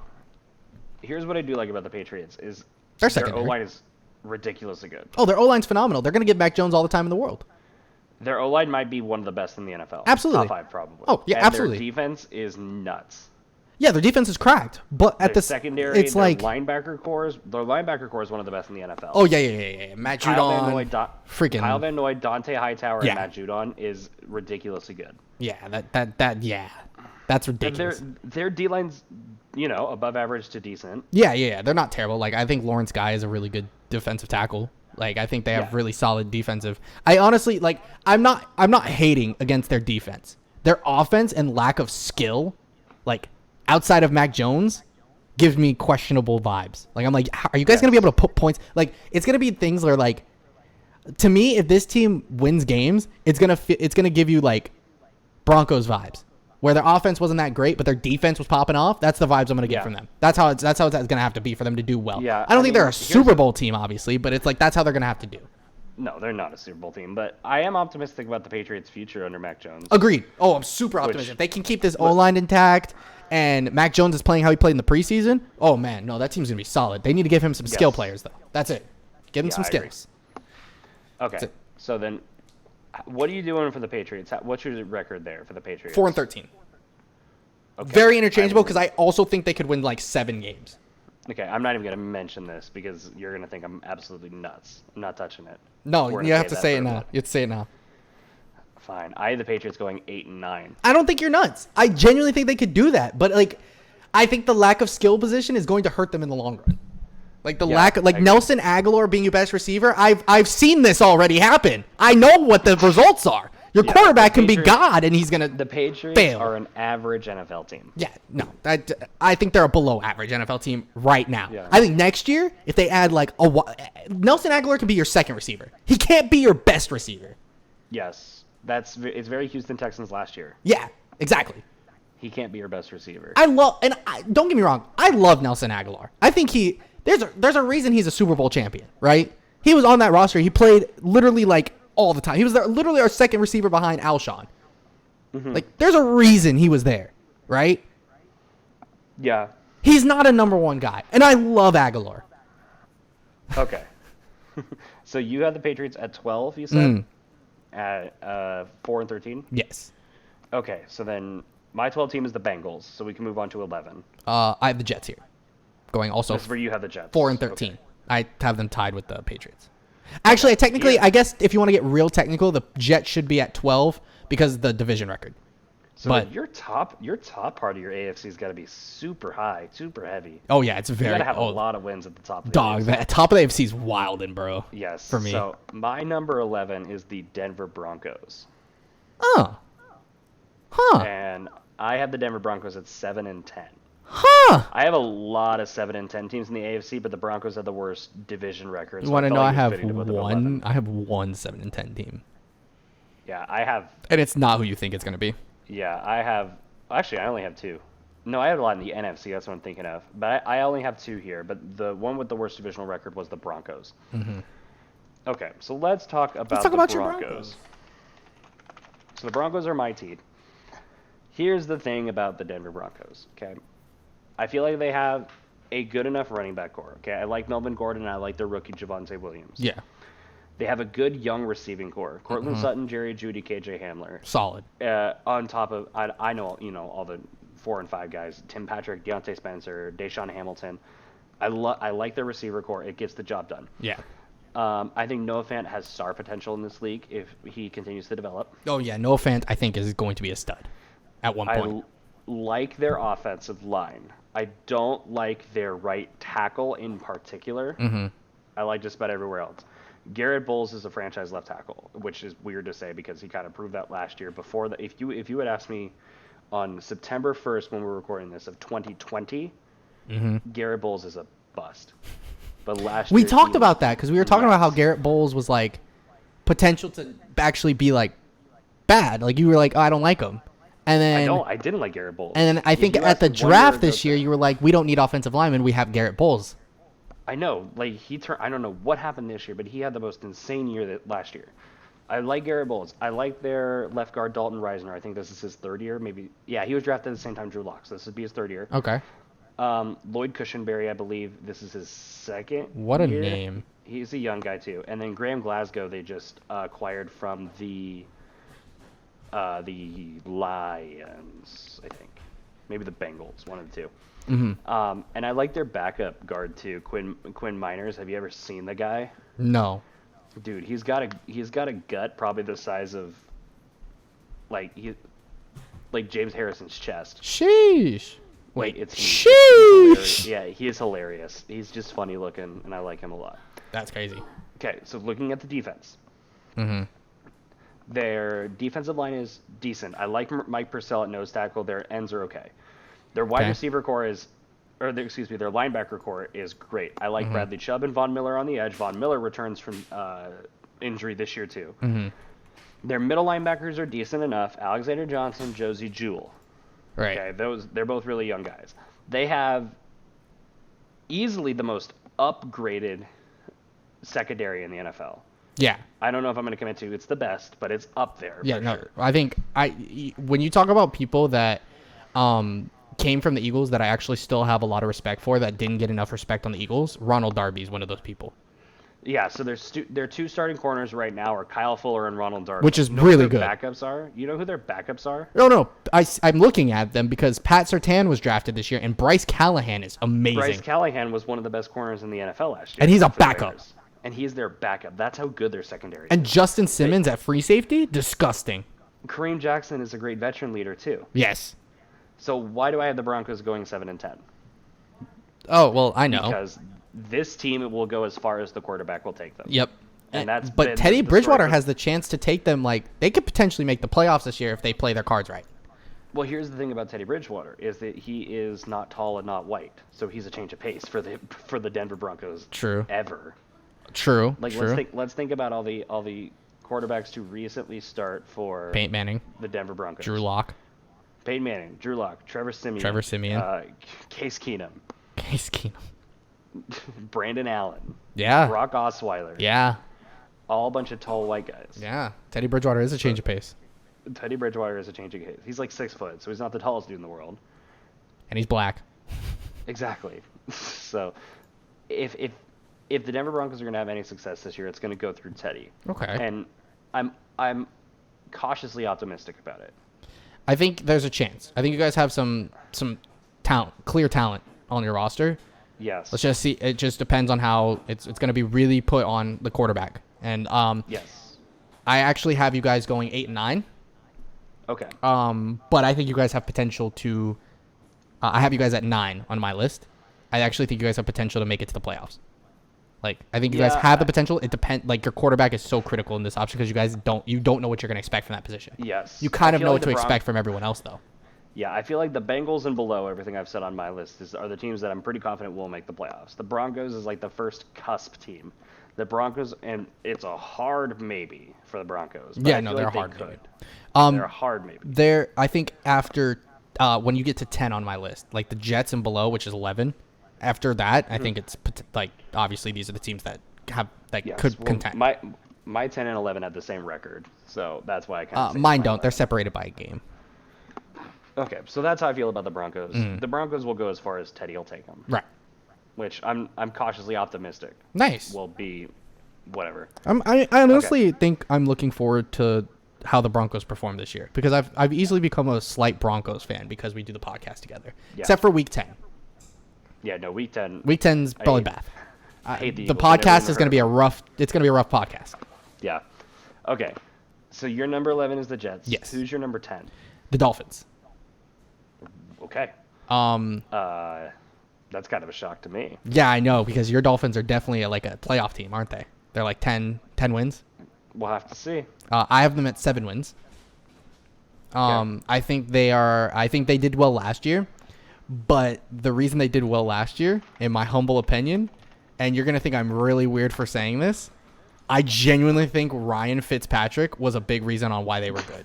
You're not wrong. And I think they don't have Ryan Fitzpatrick this year. Do I think Tua can be good? Absolutely. I think Tua has the talent, right? But outside of that, I feel like they have a slight identity crisis when it comes to that situation. You know what I mean? So it's like their quarterback, right? Ryan Fitzpatrick was winning them games. Like, he won them a bunch of games. Tua didn't not win them games. Do I think they have potential to be a playoff team? Yeah. Do I think that they are going to be a playoff team? I don't know. Like, I truly, like, I think their ceiling is like 10, 11 wins, right? But I think their floor is 7. Like, I have them at their floor right now, right? Okay. Their backup is Jacoby Brissett, which to me is a very similar player to Tua. So if they ever want to bench Tua, I think they're going to get the same type of player. Yeah, they don't have to dramatically change their offense like they did between Ryan Fitzpatrick and Tua. Exactly. I think their defense is solid. They have Jason McCourty, who I think is really good. Byron Jones, I think, is really good. And Davion Howard, who I also think is really good, right? Davion Howard's one of the best corners in the league. Exactly. No. Absolutely. Eric Rowe, I think he's also really good. Like, their secondary, really good, right? But everything else is like, I mean, it's not terrible, but I'm like, nothing's screaming at me, right? Then there's... Well, I mean, okay, so think about Brian Flores' origins, though. Before he was that coach in Miami, he was the defensive coordinator for the Patriots. Before he was the defensive coordinator for the Patriots, he was the secondary coach for the Patriots. So I guess Jason McCourty fits really well in that scenario. In that idea, yes. I mean, like, if you ever watch documentaries about Super Bowl 49, you know, the boring one? The Pete Carroll inning? No, that's 48. Oh, that's that one. Yeah, the Pete Carroll inning. Yeah. You can see Brian Flores telling Malcolm Butler to get into the game on that play.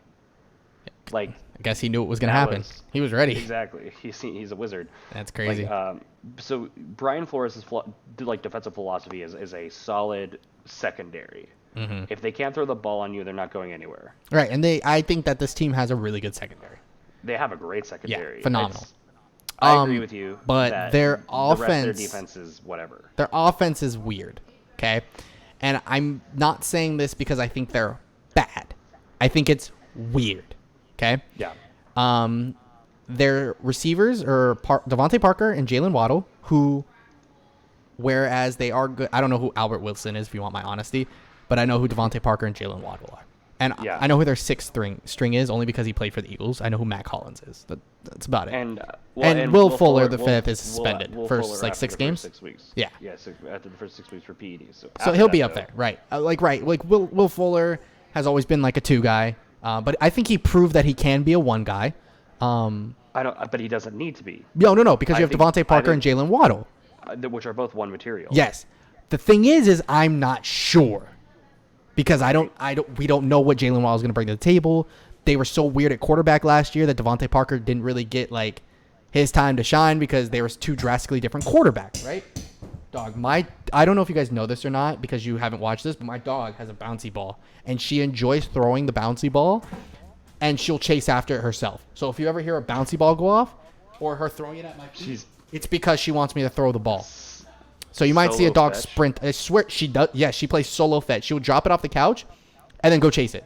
She's hilarious. That's awesome. But yeah, like I don't know what to expect. So I guess I'm expecting the worst, but they can be better. Like I think they can win 10 games, right? Yeah. I think they can be a playoff team. I think they can be, yes. Yeah. I mean, Malcolm Brown is their backup running back, and I think that's a really good backup. It's pretty good backup, yeah. Myles Gaskin is pretty good running back. I think they're going to have fun. So it's just a matter of their secondary, I think they're going to be a no-fly zone. Their secondary is going to be good, right? Like maybe even great, right? Maybe top 5 could be. Dude, you were throwing it at my feet. Come on, woman. Like top 5 material in the league, but I don't know what to expect from everything else because like Tua, they should have kept him. They should have started him and then they were winning. If they were going to start him. But if you're winning and you're not going to keep the other guy, then I don't know what they're coaching. They're weird. They confuse me. So I just don't know what to expect. Yeah. So that's why I have them at 7 and 10. Okay. We're not too different here. Mm-hmm. So I have the Dolphins. We're going to talk about it just shortly. But yeah, if they're a playoff team, we'll talk about them in a minute. Cool. We're saving it. So my number 10 is the Pittsburgh Steelers. Wow. With what record? 7-10 as well. Whoa! Yeah. Okay. I'm not gonna lie to you. You're a little off from me. Yeah, I figured you'd think a lot higher of the Steelers than I do. Dog, I think they have one of the best receiving cores in the league. Their receiving core is good, I will admit. I like Deontay Johnson, I like Juju, I like Chase Claypool. I think those guys are solid. I feel like as of right now, though, I don't feel like any of them is a true one. Like, if it's anybody, it's Juju. If you want my honesty, I think Juju can be a true one. I think he can be. I don't think he is. Not yet. No, yeah, I agree with that. But I think he has the potential to be one. Like, they weren't just 11-0 for no reason. You know what I mean? Ben Roethlisberger's on his way out of the NFL. Absolutely. This Absolutely. is probably 1 to 2, maybe 3 more years. Yes, agreed. I thought he was going to retire at the end of last year, personally. Is that Mason Rudolph and Dwayne Haskins, kind of a little bit of a Taysom Hill, Jameis Winston situation where, like, both of them are good but not great. Uh-huh. So we could potentially see that be the future of Pittsburgh. And I wouldn't be mad about a Dwayne Haskins Pittsburgh-led team with the roster they have, the young roster they have, if you want my honesty. I don't mind the Najee Harris draft as well. Like, I actually think that was the good. Worst part of their team easily the worst part of their team last year was their run game. Mm-hmm. And Najee adds a lot. Back. And their defense is nuts. Yes. The Steelers' defense is ridiculous. Yeah, it's insane. Here's what I don't like about the Steelers. Okay. Their O-line is bad. Oh, agreed. No, I think their O-line is really bad. Their O-line was terrible last year, and they did nothing to address it. No, not a thing. It actually actively got worse. Because the only notable player I remember last year from the Steelers O-line was Alejandro Villanueva, who is now with the Baltimore Ravens. Yes. So, combine that with rookie Najee Harris, who, you know, is talented but doesn't have NFL-type vision yet, NFL-type playbooks, NFL-type defenses understood yet. True. When you combine that with a bad offensive line on top of 80,000-year-old Ben Roethlisberger, I don't think the Steelers' offense is going to be able to cut it. You know why I don't have them below 500? You say never been below 500? Yeah. Mike Tomlin? Mike Tomlin's the GOAT. That's the thing. We said that last year, though. And then they went 11-0. Like, you know what I mean? But let's be honest. Last year was a fluke. Agreed. We saw what the Steelers really were the last 6 weeks of the NFL. Those are the Steelers that we should have been seeing the entire year. A 66% win percentage team. Yeah. No, agreed.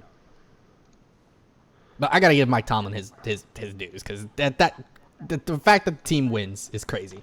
I think their defense does a really good job of keeping them in games, plain and simple, and their offense does just enough. Yeah. So I feel like their offense doesn't do enough. I feel like their defense is going to be actively keeping them in games, and I feel like their defense is what's going to take them to 7 wins. Fun fact: I also do not have them making the playoffs. Okay. So they're probably your 8 then? They are my 8. Okay. And they missed the playoffs because of a tiebreaker. Really? They go 11-6. 11-6. That means that your worst team in the playoffs is 11-6. Yes. That's nuts. And your AFC is way top heavy. I have 3 11-6 teams. If it makes you feel any better. Okay. Oh yeah, the top 4 teams I feel like are cracked. I think the top 4 teams in the league are disgustingly good. I mean, yeah, easy. You mean the AFC, not the league, right? No, the AFC. Yeah, and I could argue that the top 4 teams in the AFC are could be 4 of the top 6 teams in the NFL. Yes. Which is crazy. I would actually straight up make that argument. I think that is the argument, because it's those guys, like the Packers and the Bucks, maybe. We'll see about that when we talk about the NFC. Even that's what I mean. Maybe that's what Yeah. Maybe a West team, but I feel like the West is so weirdly even that they never get overabundant records. Mm-hmm. So it's they always beat each other out. It's weird. Yeah. Yeah. Anyway. Okay. So then that's my 10 is the Steelers. Mm-hmm. So then your 10 was the Dolphins. Dolphins, right? So then who's your 9? The Broncos.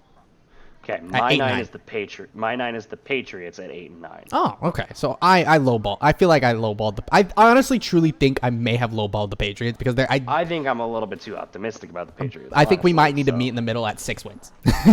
Yeah, I was gonna say like 6 or 7 wins. Yeah, I think I lowballed them, but hey, if they go 4-13, I'm a profit. So then your 8 must be the Steelers. Yes. So then my 8, the last team that's on the cusp of making the playoffs, which you know is not the Dolphins. Yes. So that means my Dolphins do make the playoffs. Yes. My team that barely misses the playoffs at 9-8, the eighth best team in the AFC is the Indianapolis Colts. Yeah. Okay. Wait. The Dolphins. Okay, so the Dolphins. Okay, so we have the same six Yes, it playoff seems like teams. We have a different 7 seed. It seems like you have the Colts. I do have the Colts here, who win out a tiebreaker against the Steelers due to divisional wins. Or I'm sorry, conference at 11 wins. And 6? At 11-6. I honestly think Carson Wentz is a profit for this team. I do too, but I don't think they're not going to have Carson Wentz for the first. It seems like he's getting healthier. I think he's playing. We're saying the first 6 weeks, but maybe it'll be like the first 2. I actually think he's going to play. Okay, but here's the thing about the Colts, who's my 8. Yes. I like their depth chart. I think their defense is great. I think their O-line's great. I do like Carson Wentz quite a bit. Their wide receiver core is whatever. Their running backs are good. Yes. Here's the thing. The Colts have one of the roughest schedules I've ever seen. I 110% agree with you. Their first 8 weeks are as follows. Home against the Seahawks, one of the best teams in the NFL. Yes. Home against the Rams, one of the best teams in the NFL. At the Tennessee Titans, probably the best team in the South. Yeah, not probably. No offense. At the Miami Dolphins, who is a playoff potential team. Yeah, but I think that's a team that they can beat, personally. Monday Night Football in Baltimore. That's a very losable game. At home against the Texans, whatever. That's Smack the Texans. Smack the Texans. Call that a day. Yeah. Sunday Night Football in San Francisco. That's a tough game, but I also think that's a very winnable game. I might be underestimating how good the Niners might be this season, but I actually don't think they're going to be that good of a team. Yeah, and then at home against the Titans. I think they'll be lucky to get out of that 8-week stretch with 3 wins. I think they'll be lucky to get out of that even. Yes. And then the rest of their schedule is not that hard. Yeah. It's not that bad. That's the thing about the Colts is that they have probably one of the easier backlogs. Right. If they got out of the first 8 weeks 4-4 straight up, 11-6 is a great record. Possibly a good record for them. See, but that's the thing is I don't think the Colts get out of that. I think the Colts come out of that 1-7, maybe 2-6. I think they're coming out 4-4. Actually, what do I actually have them coming out of that? Let's find out. Thursday Night Football Week 9 against the Jets, dub. Week 10 against the Jags, dub. I have them losing the Seahawks game, the Titans game, the Rams game. I have them beating the Dolphins. Titans, I have them beating the Texans. I actually have them beating the Niners on Sunday. So I have them going 3-5 in that first few weeks. I have the Colts going 2-6 in the first 6 weeks. They beat the Texans, and then they win at home against the Titans in Week 8. Nice. I have them losing both games. That's probably why you have them at 2 more wins than I do. Yeah. Is because this front week with 8 weeks without Carson Wentz potentially, and now Carson Wentz is COVID too, by the way. Yeah, I did see that. Now that I think about it, I saw that and I didn't think about that just now. So that's the thing about the Colts for me. I actually don't think Sam Ellinger or Jacob Eason is terrible, but I don't think they're going to be good for a starting team. According to their depth chart, Sam Ellinger is out right now for whatever reason. I wonder, is he okay? Jacob Eason. Jacob Eason's not terrible.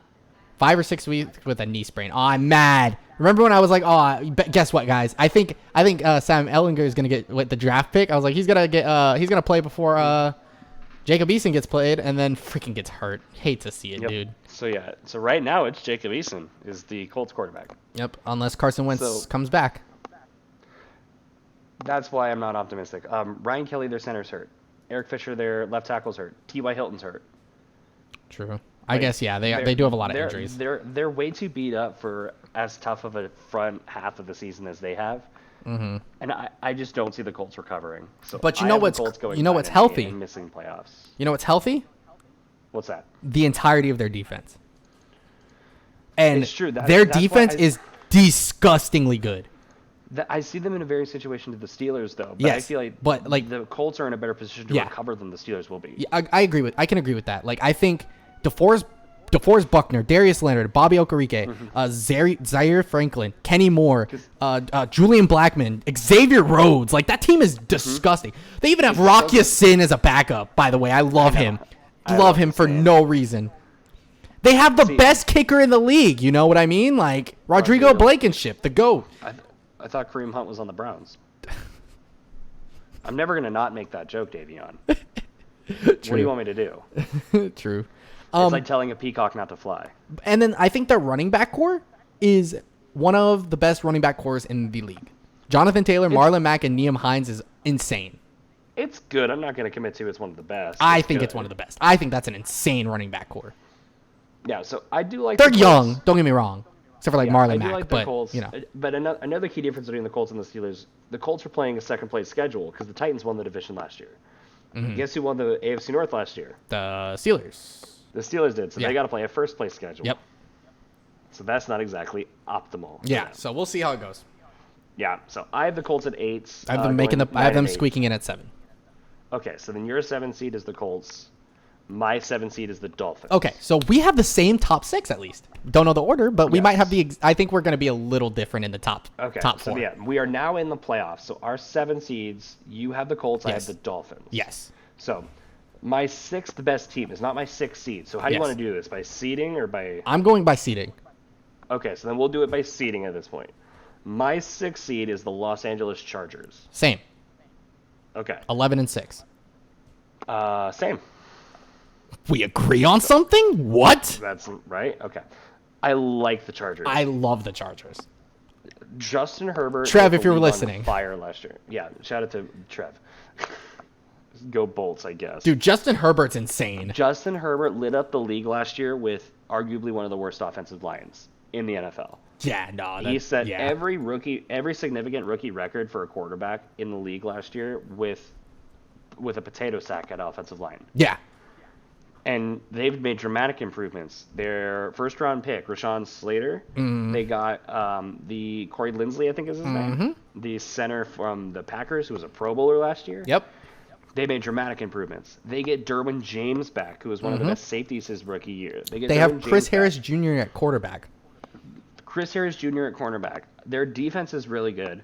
Their offense is really good. I love Keenan Allen. I mean, Mike Williams, solid. I feel like I'm getting sick of saying Keenan Allen is underrated because Keenan Allen is underrated. Because I feel like people are beginning to realize how underrated Keenan Allen is. So he's getting to that point where he's perfectly rated. Yeah. And Keenan Allen's just stupid good. No, he is still underrated in my eyes. He is so good. Keenan Allen's probably the best route runner in the NFL. He's so good. Route runner? Yes, he's so good at running routes. Okay. Okay. Yeah, I can live with that. Yeah.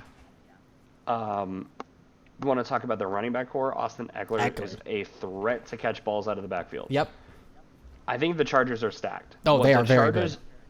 Here's the main thing going against the Chargers right now. The AFC is stacked. Rookie head coach. True. B, the Kansas City Chiefs. Also true. Yes. Who is in their division and arguably is the best team in football. They're 6th because the rest of the AFC is insanely cracked. Yes. Yeah. So, yeah. Basically, the fact that the Chargers are the 6th seed is not a knock on the Chargers. No. It's that the top 5 teams in the NFL are that good. Yeah, the top 5 teams in the AFC are literally that much good. That much better than them. I do think the Chargers are better than my 4 seed. Oh my God, I want to know what your 4 seed is because if you were to say that, if you were to put that logic towards mine, you'd be like, what did you say? Yeah. So, yeah, I think the Chargers are better than my 4 seed personally. But my teams are so top-heavy. I feel weird saying it, but it's fine. But, yeah, 11 and what did I say, 11 and 6? Yeah, so, yeah, I have the Chargers going 11 and 6 and being the 6th seed. They get the 6th seed strictly because of same reason, tiebreakers with the Colts. Yes. They got a weird tiebreaker. I think weird tiebreaker that gave them the 6th seed. Okay, who is your 5 seed? The Cleveland Browns at 12 and 5. So very similar logic. I'm guessing you went Ravens. I had the Baltimore Ravens. That's what I had a feeling you were going to who I also think is better than my 4 seed, by the way. Dog, I still need to know who is your 4 seed then, because it has to be the Titans. It's the only team I can think of that you think is better than them. It is the Titans. There's no way. Yeah. If my Ravens are my 5 seed, clearly the Browns are better than the Ravens, according to me. According to logic, right? And I'm like, I don't think you think the Bills or the Chiefs. Yeah, we know about the top. Dog, you're about to hate me for my 4 seed. I'm gonna let you know right now. My Ravens go 12-5 and are the 5 seed this year. Yeah, Browns, same logic. Okay, so let's start with the Browns then. The Cleveland Browns, I think they showed obviously that they know what they're doing at the end of last season. The problem is I don't know if how they're gonna start. Right? I think they have the potential to be obviously a 12-5 team. The thing is I think they could have actually maybe even won, like could have done stuff. Because they almost beat the Chiefs. Didn't they? In the divisional round. In the divisional round, they almost beat the Chiefs. It came down to Chad Henne being a Chad. Yeah, like what happens when OBJ comes back, right? They're a killer team. Jarvis Landry, OBJ. Genuinely, you want the hottest take of all time? Yes. This team is worse when OBJ is playing. You think so? I disagree. I do. But they also, you know what they added this offseason, and this is a big one to me. A defensive end, opposite of Myles Garrett, they added Jadeveon Clowney. Jadeveon Clowney is a huge pickup. He's insane. Like that's an insane pickup. You want my honest opinion? He's not even the best free agent they picked up on the defense. Hit me. John Johnson was so good for the Rams last year. You know what? You're right. Yeah, he is insane too. Like their defense got better. I had a tough time giving them the division because I think the Ravens are such a better football team. But like I understand why people would pick the Browns. Like it's close to me. The Ravens and the Browns are so close. The Ravens and the Browns are basically even. I'm letting you know my records are not going to say that, but I think they're closer than the records I have. Just so we're clear. Yeah. I mean, genuinely, the Ravens. I mean, Lamar Jackson is a year removed from being the MVP. Yes. The Ravens are hecka good. Yeah. But the Browns are hecka good too. Yeah, it's I think close. The Browns will go as far as Baker can take them. I do think Baker is a good quarterback. Mm-hmm. Do I think he's a superstar quarterback? No. I think he's a star. I don't think he's a superstar. Yeah, like if I were to do like 1 to 5 stars, Baker is a 4-star quarterback. Yeah, exactly. I don't think he's not low, but he's not like the top. And it certainly helps that he has probably the best offensive line in the NFL. Yes. And he has good targets. Like Nick Chubb. Good enough receivers. Nick Chubb, Kareem Hunt. I think OBJ is a good receiver. Sumi. Jarvis Landry, He's a good receiver. Good receiver. Sumi. Rashard Higgins, like solid receivers. Like he has a good receiving core. I like Donovan Peoples-Jones. Yeah, he's good too. I like him a lot. I like Austin Hooper and David Njoku at tight end. Oh man, I'm surprised they didn't I'm surprised Njoku didn't leave. I am too, genuinely. But him staying was big for them because now they have Njoku and Hooper, and that's crazy. And their defense is good too. Like they're getting their secondary back. Denzel Ward's back. Yeah. Greedy Williams was back. They just drafted Greg Newsome out of Northwestern in the first round. Yeah. That was their biggest struggle last year was their secondary, and they've dramatically improved that. Yes, agreed. Like if it wasn't for what the Broncos did, the Browns probably had the most improved secondary in the NFL. Yeah. So. Yeah, I like the Browns a lot. And the Browns are your 5 seed. Yes. So are we good on the Browns? Do we want to talk about my 5 seed? I'm ready for the Ravens, yeah, because me and Lamar Jackson have a good friendship this season. Yes, he's your fantasy quarterback, too. He is my fantasy quarterback. Yeah, I got Kyler Murray, which I'm fine with. Yeah, good. It's definitely a good one. Yeah. Okay, so the Ravens and the Browns are so close to me. Mm-hmm. Lamar Jackson's nuts. Lamar Jackson's so good. I am a little mad at the Ravens, though. Why? They cut Trace McSorley. Oh, that's rude. That's just disrespectful. Yeah. Same reason I'm mad at the Cowboys. I'm always mad at the Cowboys, but I'm mad at the Cowboys because they cut Ben DiNucci. Good old Ben DiNucci. The injury to J.K. Dobbins is pretty devastating for the Ravens, honestly. It's a good thing that Lamar Jackson's a running back. Yeah, I was thinking the same thing, if you want my honesty. So, who cares? Who cares? They added Villanueva. Yeah, Alejandro Villanueva. I like Ronnie Stanley at the other tackle. I like Kevin Zeitler at right guard. Oh, Zeitler's solid. Yeah, I don't know enough about the left guard and the center, but they have a solid enough O-line. Mm-hmm. I like their receiver core. I like Marquise Brown. I like Sammy Watkins. Devin Duvernay, solid too. Yeah, Rashad Bateman's hurt right now. I don't think he's done for the year, though. Mm-hmm. So he's a solid rookie. And Mark Andrews was insanely good last year too. He's one of the better tight ends in the league. So yeah, their offense is good. Their defense is good. They have Marlon Humphrey and Marcus Peters at corner. Yep. They have Derek Wolfe and Calais Campbell at ends. Tyus Bowser. I like Tyus Bowser. I like Patrick Queen. They got Justin Houston in free agency too. Yeah, that team is nuts, dude. Like, this team is stupid good. Yeah. The Ravens are so good. The Ravens are always a good team. The Ravens are always a team to watch out for whatever reason. Yeah. Like, as far back as I can remember, the Ravens were always a decent team. Yeah, they've always been like I feel like I've never seen them be bottom of the barrel. You know? I have once ever. Yeah, exactly. I remember vividly that year. It was the year that the Dolphins almost went 0-16. Oh, you know what? You're right. 1-15. Yeah. The one game they won was against the Ravens. Yep. And I think that's what landed the Ravens Joe Flacco the next year. And they decided to win a Super Bowl or something like that. Exactly. So the Ravens are always a threat. Yeah. And I think they're personally my 5 seed, and they're personally my 4th best team in the AFC. 4th. I think they're better than the 4 seed. I have them at the 3 seed. Your Ravens? Mm-hmm. Okay, so then who is your 4 seed? Don't say it. I'm ready for you to be mad at me. You're about to tell me that your 4 seed is the Buffalo Bills, aren't you? That's exactly what I'm gonna say. That's heresy. Okay, but like, listen, they only lose 3 games this season. How top heavy is your? I mean, I have the Bills also losing 3 games this season because they're my 2 seed. I know. Doc, I'm letting you know my 1 and 2 seed have the same record. I think the Bills excessive. I'm saying, just trust the process. Listen, I think they're very top heavy. I think I overshot Tennessee a little bit, but in Derek I trust. Okay. Okay. Okay. So your 4 seed is the Buffalo Bills at 14-3. Yes. Okay. I mean, what do I have to? There's nothing I need to say about them. Josh Allen showed that he is honestly a superstar. Yes. And Josh Allen is a 5-star quarterback. Yeah. There's nothing else I need to say about that team. That team is just godly. There's nothing else that needs to be said, in my opinion. I mean, their defense got better. Yeah. I like Greg Rousseau. He looked really good in preseason. And their defense just got better with the moment they got an edge presence. Their offensive line is good. I like the pickup of Emmanuel Sanders, too, because that's a nice veteran. I forgot they got Emmanuel Sanders. That's good for them. Yeah. Yeah. Basically, any team that Emmanuel Sanders is on is automatically one of my favorite teams in the NFL. I love Emmanuel Sanders. And, like, Stephon Diggs just amazing in itself. So Stephon Diggs is built different. Like, yeah, honestly, enough said about the Bills. Yeah, like there's nothing else that needs to be said. They are a good team, like great team. And they're your 4 seed. They are a Super Bowl contender at the 4 seed too, by the way. Okay, so then my 4 seed, who I think is the 6th best team in the NFL in the AFC, because I think the Ravens and Chargers are better than this team. You think they're better than the Titans? The Bills?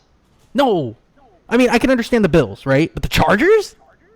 I think the Chargers are better than the Titans. That's crazy. I do. So, yeah, my 4 seed is the Tennessee Titans. So interesting. I mean, here's the thing about the Tennessee Titans. Like you said, in Derrick Henry we trust. Derrick Henry is an absolute man. Ryan Tannehill is currently hurt. Is he hurt? I didn't look at that. No, I did not look at that. He's COVID, actually. Okay, so he's probably going to play. He should be back soon. He's going to be fine. Yeah. Okay. The Titans got Julio freaking Jones. That's why I feel like I'm overshooting them strictly because they added Julio Jones. I know. The Titans got better. They lost a bunch of pieces, but I feel like they gained a bunch of pieces. Here's the thing that I kind of am skeptical with the Titans about. Their secondary was the weakest part of their team last year, and I don't think it got better. Yeah, I can understand that. So, I don't know how to feel about the Titans right now. I like their offense. I mean, their offense is ridiculous. Their offense is disgustingly good. Offensive line is clearly good enough, and if whatever holes they have in their offensive line, Derrick Henry will patch. Yeah, exactly. And they have A.J. Brown and Julio Jones, and I think Ryan Tannehill is good enough to get them all the ball. So. Yeah, I do. I mean, I like the Titans. Dog, that is. I like the receiving core. I like their quarterback. I like their offense. I like their defense. I have nothing else to say. They're the best team in the South. I think they're the best team in the South. I think they're the second or third best team in the AFC. Yes, I think very highly of the teams above the Titans is the problem. I think much more highly of the Titans than I do like a lot of teams. Yes, I mean, well, by process of elimination, we know what teams are above the Titans for me. I think the Chargers are better than the Titans. I think the Ravens are better than the Titans. I think the Browns are. I think the Bills are, and I think the Chiefs are. It's crazy. Like, it's not a knock on the Titans. I feel like it's just a consequence of how good the AFC is. The top of the AFC is talented. Yes. And you know what's crazy to me is I think that 1 through 6, maybe not 1, maybe like 2 through 6, potentially can be interchangeable. I agree. Like they can. Like the Bills are kind of a question mark. Like I think they're going to be good no matter what. But like I think 1 is 1. Yeah, 1 is 1. Yeah, There's no question. 1 is 1. If 1's not 1, it's because their quarterback died. Yeah. Straight up. Patrick Mahomes is a dead man if 1's not 1. Yeah, or he lost literally everyone. Everyone lost like they all lost. Yeah. They're gone. So I don't know. Okay. So then that must mean that your 3 seed is the Ravens. My 3 seed is the Ravens, and they actually win 3 seed. 15 games, by the way. My 3 seed is the Browns at 13-4. Okay. My 2 seed is the Bills at 14-3. And you said the Titans are going 15-2 on yours?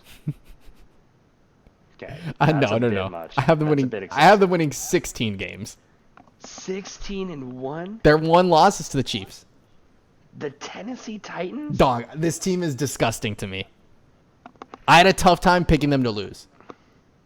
All right. Hey, listen, if you're right. First off, I'm cracked if I'm right. Yeah, you're correct. You had them losing games to the Colts. I don't think they lose a game to the Colts, personally. Okay. They have to play the Steelers, and I think they smacked the Steelers. The Bills game is close, but I think they beat the Bills. And their 1 loss is to the Chiefs. Okay. Well, then I need to tell you what games the Titans lose for me, because you have them losing like 7 games. I do. I think they lose to the Seahawks in week 2. I don't. I think the Seahawks are actually a worse team than I give them credit for. I do this every year. I hate the Seahawks for this. I have them losing to the Colts in week 8, or the Chiefs in week 7, the Colts in week 8. I have them losing to the Chiefs, not the Colts, though, obviously. I have them losing to the Patriots week 12, and the Rams week 9. You have them losing to the Patriots? Yeah. Really? I gotta have some upsets, dude. I guess, yeah. I almost had upsets, but like there were some of them I couldn't willingly pick. I think they lose to the Steelers. I think the Steelers' defensive matchup is way too good. I don't think the Steelers' offense is good enough to compete with the Titans. Yeah. So yeah, those are the losses that I had. The Titans. You know what? I could they lose those games though? Yes. Could they go 10-7? Yes. But I think their ceiling is like 16 wins. No cap. I think their ceiling is more like 12 to 13 wins. Nah, but I'm giving them 16. Okay. I'm feeling good about them for no reason. Okay, so your Titans are your 2 seed. My Bills are the 2 seed. Yes. And which by default must mean we both have the Chiefs as the 1 seed. Yeah, we agreed on 2 things this whole playoff bracket, and it was the Chargers and the Chiefs, which is weird. That is weird. And obviously the Texans were the last team. Yes. So 3 things. Yeah. I don't. We agreed at 1, 6, and 16. Yeah, weird. Yeah, the Chiefs. What do you have them going? 15-2. 16-1.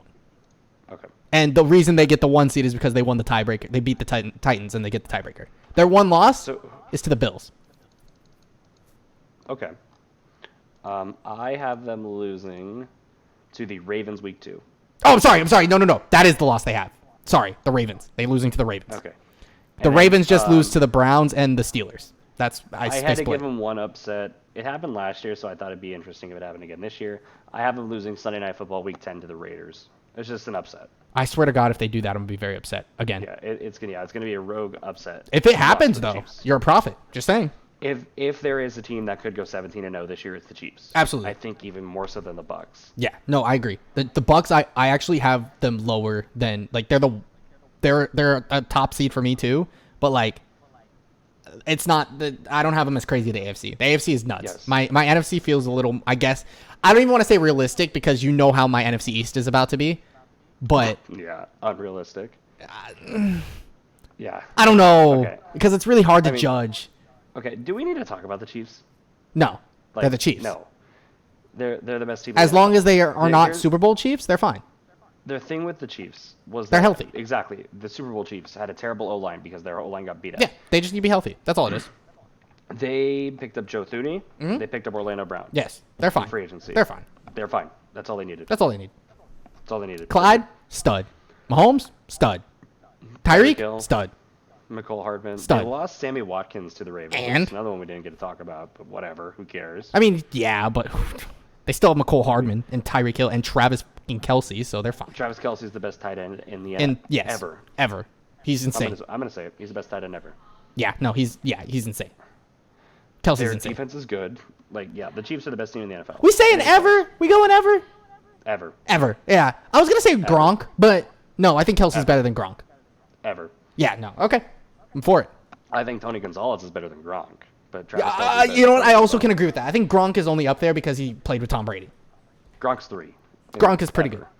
Gronk's 3 ever. Yeah. Okay. But yeah, Travis Kelce is the best tight end in this league has ever seen. Okay. Yeah, no. He's insane. And he's on my fantasy So team then- this year. Yeah, you stinker. I So then don't have running here's backs, what though. Yeah, neither do I. DeAndre Swift, Miles Sanders carry me to the promised land. Okay, so then here, let's do our AFC playoff picture. Then. Oh, okay. Let's Yeah, do real that quick. all the way to the Super Bowl, then we'll do the NFC. Sounds good. Okay, so then my 7-seed Dolphins will take on my 2-seed Bills. Okay. I have the So what's your 7-2? Colts at Titans. Okay, Colts at Titans. Yes. Who wins that game for you? Titans. Okay, I have the Bills beating the Dolphins, so we agree. 2 Cool. seed, way too good. 2 seeds good. Okay, my 6-seed Chargers will play the 3-seed Browns. Chargers at I have the Ravens. Browns winning. Ravens. I have the Browns winning, and you have the Ravens winning. Chargers at Okay. Ravens, yeah. My 5-seed Ravens will play my 4-seed Titans. 5 Browns at 4 Bills. So I have the Ravens winning mine. I have the Bills winning. Okay. So you have all the favorites winning. Yes, I have the 2 through 4. I have the Ravens in upset. It's just because the Bills probably be got the just 4 seed because the rest of them were everyone was super top heavy, and they just got unlucky, and the Browns got unlucky, had to play the Bills in the first round instead of like the Titans or the Ravens. Yeah. So then my divisional round, I had the 5-seeded Ravens playing the 1-seeded Kansas City Chiefs. I have the Bills at Chiefs. Chiefs win. Bills win. Really? Yes, that is my upset today. Okay. Well, my upset today is my 3 Browns beating my 2 Bills. 2 Titans taking on 3 Ravens. Titans win. They get revenge from last year. Okay. So yeah. So my AFC Championship game is the 3-seeded Cleveland Browns playing the 1-seeded Kansas City Chiefs. That's a fun rematch. Not gonna lie. Mine is Titans at Bills. I'm sorry, Bills at Titans. Who wins Bills at Titans? Bills. So you think the Bills are going to the Super Bills Bowl? are going to the Super Bowl at the 4 seed. Okay. I had the boring answer. Chiefs beat the Browns, go to the Super Bowl. And I think the Chiefs are so good, but again, my logic behind it is they ran into the Bills in the divisional round, and that's why they lost. Yeah. Could it very well be that they don't run into them till the conference championship like last year? Yeah. Yeah. But I think that this is what happens. And the Titans have the glory of being the 2 seed, so they get pretty decent, and then they get the unlucky fortunate of running into the Bills or the Chiefs in the conference championship. Yeah. And get smacked. Right. Okay. So then you have the Buffalo Bills going to the Super Bowl to represent the AFC. Yes. I have the Kansas City Chiefs going to the Super Bowl to represent the AFC. Okay. I'm letting you I think know. that's pretty realistic picks. I think they're very realistic picks. See, and you flame me for giving them a 4 seed. I think they're going to be great. That's nuts. I didn't even think your 4-seed Bills are going to the Super Bowl. No, they're cracked. The Bills are insane, dude. All right. We are at an hour and a half, so we kind of We're having fun. I'm having a good time. I feel like we're having gonna a good cut out. We're gonna cut out. I'm gonna edit some stuff out here and there, but it'll be fine. I'm sure my lady is not going to be friends with. Very happy about it. but You're whatever. right. I know. Yeah. We've literally through my window seen it turn dark outside. It's been dark crazy. the whole time, so you know. Yeah, you're in I'm Central Central time. Yeah. Okay, let's talk about the NFC finally. So, who is your number 16 team in the NFC? The Detroit Lions. I have the Detroit Lions as well. 2-15. 3-14 for me. Okay. I don't have to talk about them. I don't think they're a good team. They have DeAndre Swift. I think Jared Goff is okay, but I don't think they have a good enough offensive line to help him.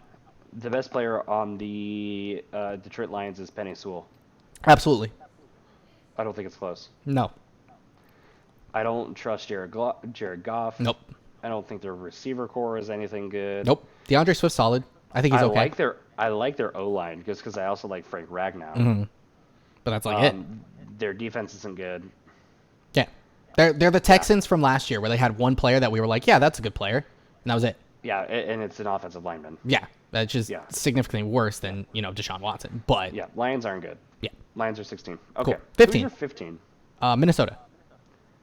Really? Yeah. I can already tell our NFC is going to be wild. Drastic. I have the Carolina Panthers. Interesting. So why do you I'm not have mad at the you. Minnesota Vikings? I don't think they're good. If you want the honest answer. Well, yeah, duh. I just don't think they're good. Like I can't give you like a specific reason why I don't think they're good. They've been on a weird, like outside. They have good players, but it's weird, right? I think that Dalvin Cook, Justin Jefferson, and Adam Thielen are good players. Those are solid football players, right? And then they have like Harrison Smith, and I don't think they have much else. Pat Pete is like old. Xavier Rhodes is okay, but he's like, Anthony Barr's good. Don't get me wrong. Take that back. Yes. But and they just cut Everson Griffin, but they'll probably re-sign him, I've heard. I don't trust Kirk. I don't trust Kirk either, but no, I can't. That team is decent. They're decent, but I don't think they're gonna win games. Yeah. It's a weird thing, and I know that I'm going to get a lot of hate for this, I think, but like I just don't trust the Vikings. I think they can win more than 2 games. I have them only winning 2 games. I think they can win much more than 2 games. But I was going through it. Don't get me wrong. I kind of speed ran through this because I thought we were going to record yesterday. So they're probably, if I put some more thought into it, I might, like, you might see me have them change throughout the actual season through each week of podcast. But right now, today, I'm going to have them go 2-15, and I'm sticking to my guns. Okay. So I have the Carolina Panthers as my 15 at 4-13. Okay. So my Panthers are up at 13 at 5-12. Yeah. Yeah, on paper, the Panthers shouldn't be too bad. Yeah. CMC is back. For now. True. He's back, though. On paper, they're supposed to be okay. I like Sam Darnold, but it kind of feels like they're putting a Band-Aid on a gunshot wound. Agreed.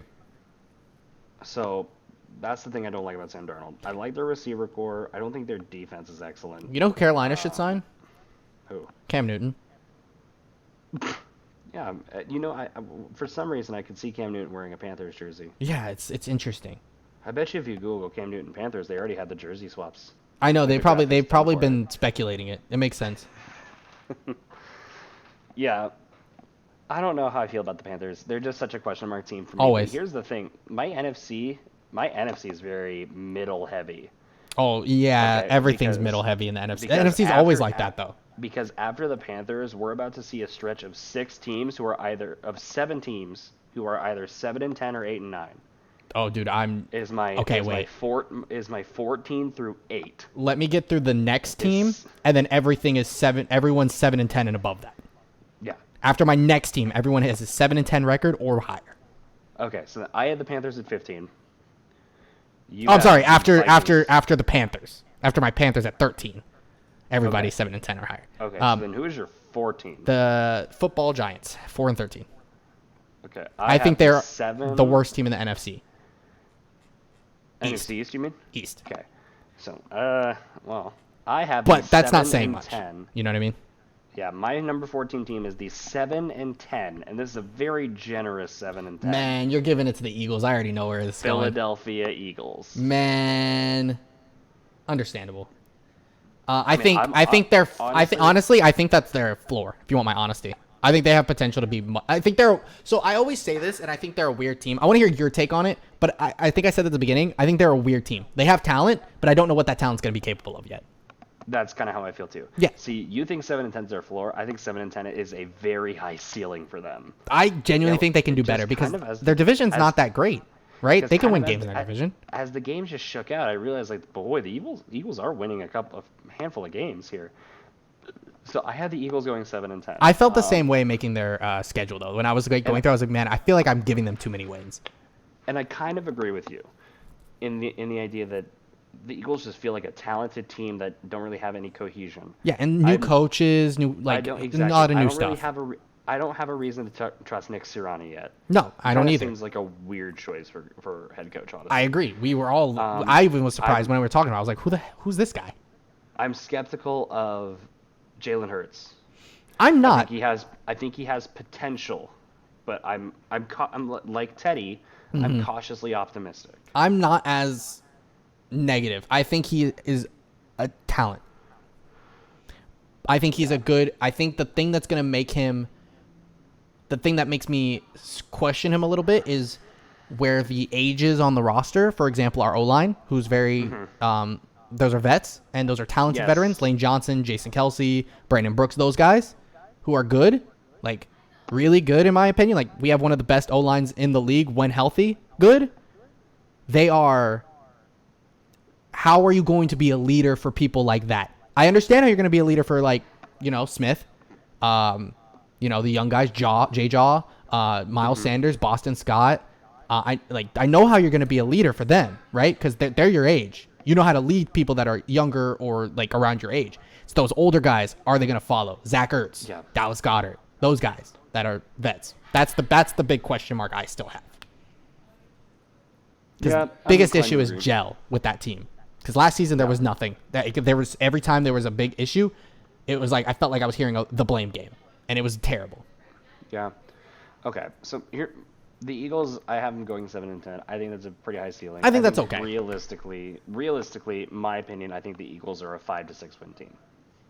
I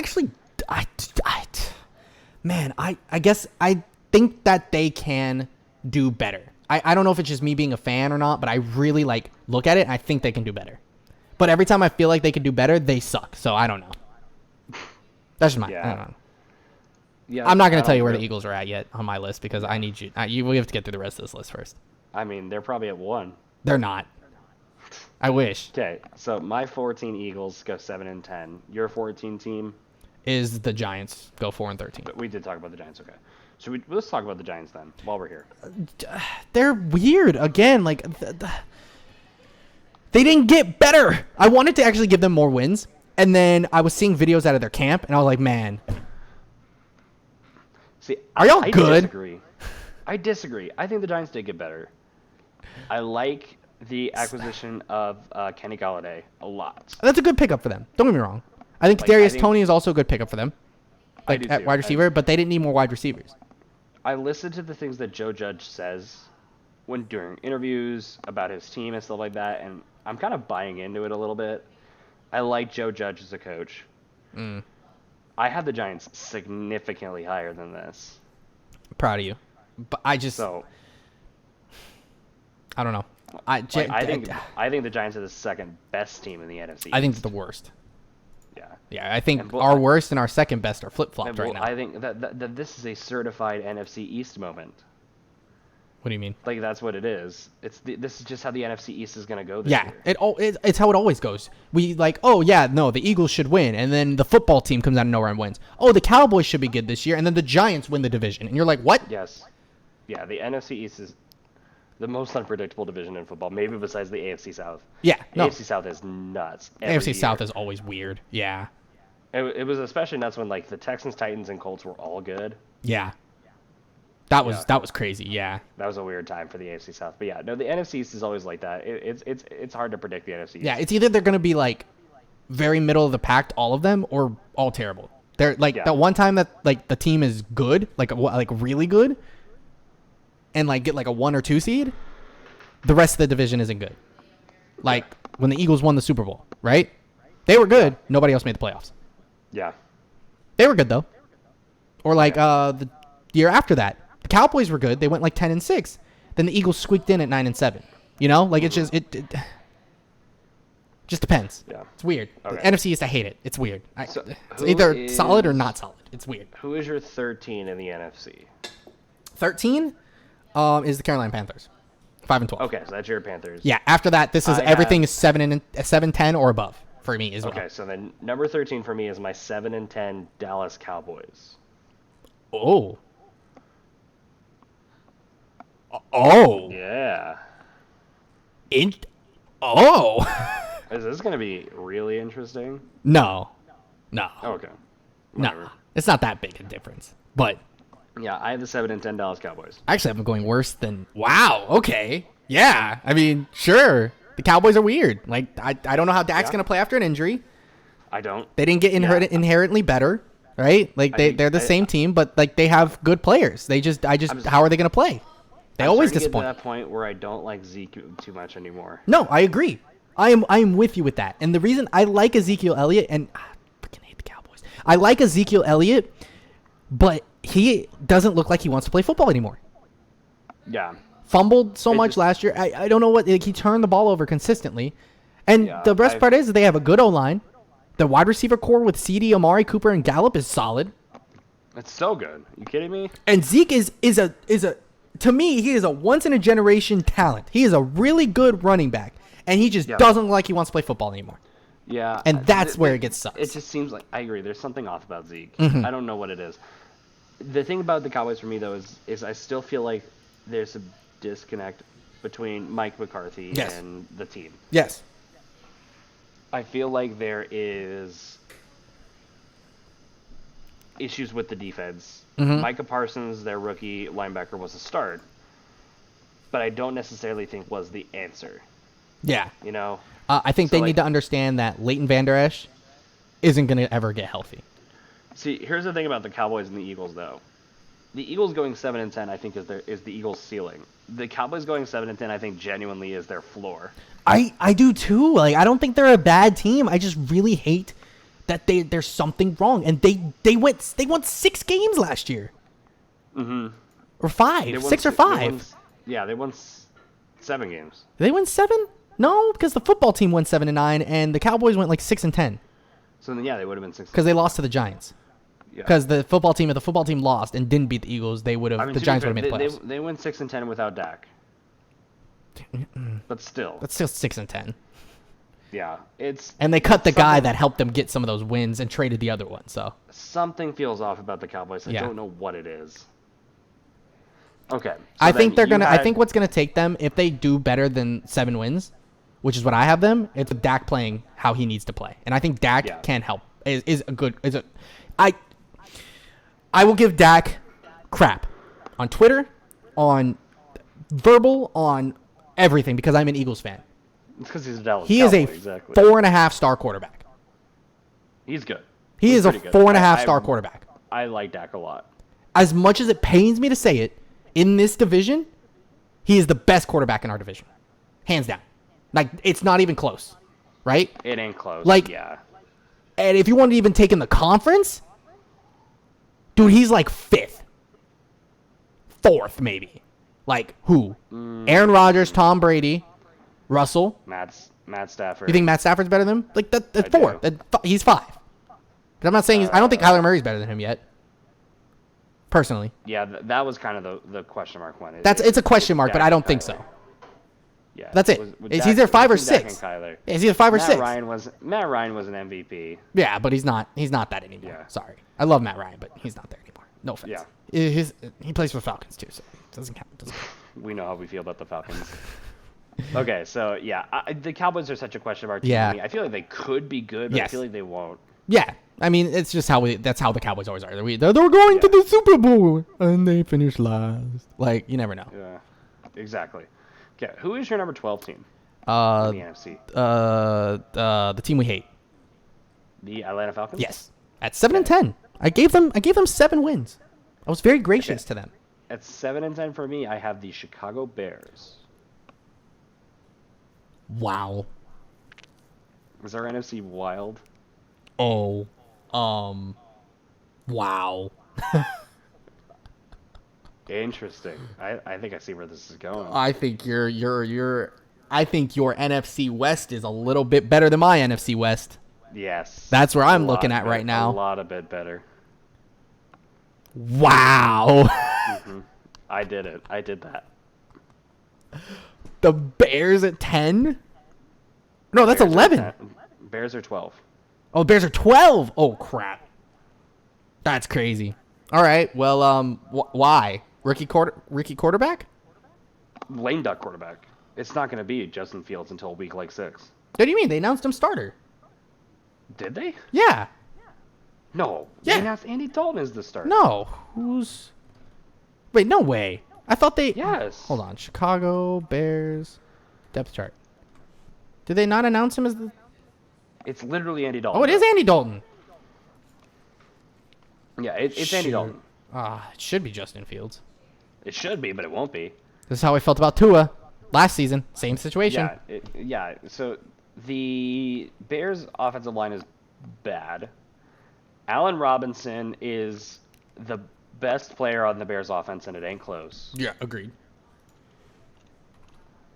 The Bears defense is not what it used to be. It's good, but it's not what it used to be. No, but they still have Khalil Mack, Raquan Smith, Eddie Jackson, solid players, right? They have solid players. Akeem Nicks. I like Robert Hicks. Quinn, too. Holy crap, I can't say that properly. I like Robert Quinn, too. Yeah. So, yeah, I like the Bears defense, but here's the thing. They're in a pretty tough NFC North. I really feel like the Packers... Dude, I just realized you haven't said the Vikings yet. Personally. I haven't. Wow. I feel like the Bears... I think more highly of the Vikings than you do. Oh, I think the Bears, Vikings, and Packers are all decent enough teams. The Lions are trash. They have Marquise Goodwin. I don't care about the Lions. Yeah, I like the Bears a lot. Yo, screw Marquise Goodwin, by the way. I feel like the Bears are just not quite there yet. I feel like... Ask me again next year when Aaron Rodgers is inevitably out of Green Bay and Justin Fields is a starter in this league. I think the Bears are the favorite to win the North. Yeah, next year might be a different story. Yes, I feel like they're a year away. That's why I have the Bears right here. Okay. Yeah, so the reason I say screw Marquise Goodwin is he sat out all last year because of COVID, and he was on the Eagles, and we traded for him. We gave up stuff for him, and then he proceeded to leave us. I'm sad. Anyway, he went with Jason Peters. Yeah. So screw Marquise Goodwin. Okay. Yeah. So I like the Bears. I feel like they're a year away. Yeah. Okay. Okay. Who's your 12? The Falcons. We did talk about the Falcons. Let's talk about the Falcons. I don't have nothing else to say about the Falcons. Julio Jones leaving really puts a damper on them. Yeah. The Falcons stay falconing too. The thing is that they went into this draft where I thought they should have drafted defense, and they went into Kyle Pitts. They picked up Hayden Hurst, who I think those are good, right? That's solid. But, their defense, it's still there. Yeah, what did they do to address their defense? Nothing. A little bit. I don't even know. I couldn't even tell you. I'll tell you what they did. They lost Keanu Neal. Yeah. I'm looking at this. I'm giving them 7 wins because they have young Kwaku. That's it. That's fair. I'm looking at their defense. I can name exactly Grady Jarrett and Dante Fowler. I know who Dante Fowler is. I don't know anybody else. Sorry. I don't even know who Grady Jarrett is. I do. I don't know why I know that, but I do. But I'm looking at the rest of these names. I don't know one. Oh, I know who Eric Harris is, and it's only because I play Madden. Yeah, I don't know a name on this defense. The Falcons' defense is not good enough to compete in this league. No. The Falcons' offense is. No, yeah. Their offense is stacked, always. And they even picked up Cordell Patterson. Yeah, I like Cordell Patterson, too. I like... Kyle Pitts? The Josh Rosen signing recently isn't terrible either. Yo, you know what? Imagine that being Matt Ryan's replacement. Josh Rosen? That'd be nuts. I didn't even think of that. That would be nuts. Nuts, if that's the case. For Josh Rosen, wow. He deserves the opportunity. I don't think so, but I don't care enough. It's the Falcons. Who cares? The Falcons' offense is a top-tier offense in this league. Yeah. Their defense, not good. No, not even a little bit. The problem with the Falcons' offense is that last year it was a top-tier offense. This year, they don't have Julio Jones. Yeah, exactly. I think they're worse. They're worse. Mm-hmm. I like the Falcons. I shouldn't. Yeah. And I'm never picking the Falcons. Yep. But I like the Falcons. Yeah, agreed. Okay. Who's your number 11 team? NOLA. The New Orleans Saints at 8-9. Okay. So the reason being, and the reason I don't think they're a playoff team. Yes? Hold up. Yes. Timeout. Yes. Okay. I want a booth review. I'm throwing the red challenge. I'm ready. You have the Saints at 8-9. Yes. At 11. Yes. I have the Saints at 8-9 and at 8. They're the only 8-9 team. I have 3 9-8 teams. Okay, that's where it's possible. I have 8, 7, and 10 or 8, 9 teams. Yeah, no, I have 3 9-8 teams. Okay. And a couple 10 and 7s. Okay, so your Saints are at 11. Yes. At 8 and 9. My Saints are also 8 and 9, but they're at 8 for me. Okay. Okay, so then let's talk about the Saints. What's up with the Saints? Michael Thomas is questionable. I don't know what's going on with him, but he's probably not playing. Probably not. And then, you just basically got rid of one of the best quarterbacks in NFL history, and you replaced him with Jameis Winston. Jameis Winston isn't the worst. And I'm with you. I want them to eat W's all day long. Okay? I think that they are in a position where, listen, if Jameis Winston goes out and beats the Tampa Bay Buccaneers at one time this season, big dubs, right? I don't care what else happens for the rest of it. You could go 1-16. He wins that game. Dub. That's a dub season. Without Michael Thomas, dub season. I think it happens once. I think it could. I don't think they'd do it, but I think it could happen once. Alvin Kamara is amazing, right? We know that. Yes. Latavius Murray is pretty good. Their defense is like okay. Malcolm Jenkins is getting to that point where he's kind of beyond his time. Quan Alexander, solid, like real solid. Cam Jordan, we know what he's about, right? Marshawn Lattimore, we know what these guys are about. I just don't think they are like, they don't have that leader anymore. And that's what Drew Brees was. And they're going to miss that. Exactly. Jameis Winston isn't that guy. Yeah. They have a lot of pieces there, but I don't think Jameis Winston's going to be able to make it as cohesive as Drew Brees could. Yeah, because Drew Brees was one of the best quarterbacks to ever play in the NFL. Yes. And it's very hard to just be like, let's replace that.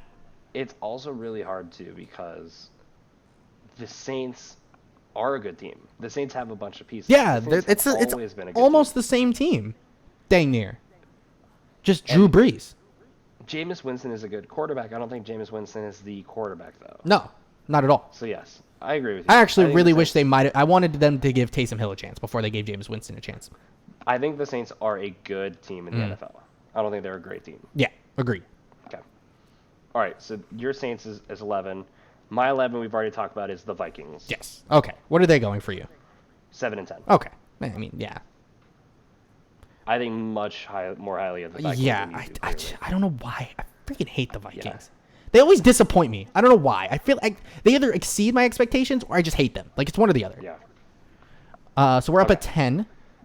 My 10 is the Falcons. My 10 is the Cowboys. So at 9-8. My Falcons are 8-9. Okay. Right. So we're in the ballpark. The same. We've talked about both those teams already. We're in the ballpark. Yes. So who's your 9? This is where we're gonna start hitting each other again. The San Francisco 49ers are at 9-8. What? Yes. That's fiction. You just made that up. No, I swear to God. You're a liar, Davion. There's no way you. Dude, listen. 49ers. I need you to understand. I need you to understand my thought process, okay?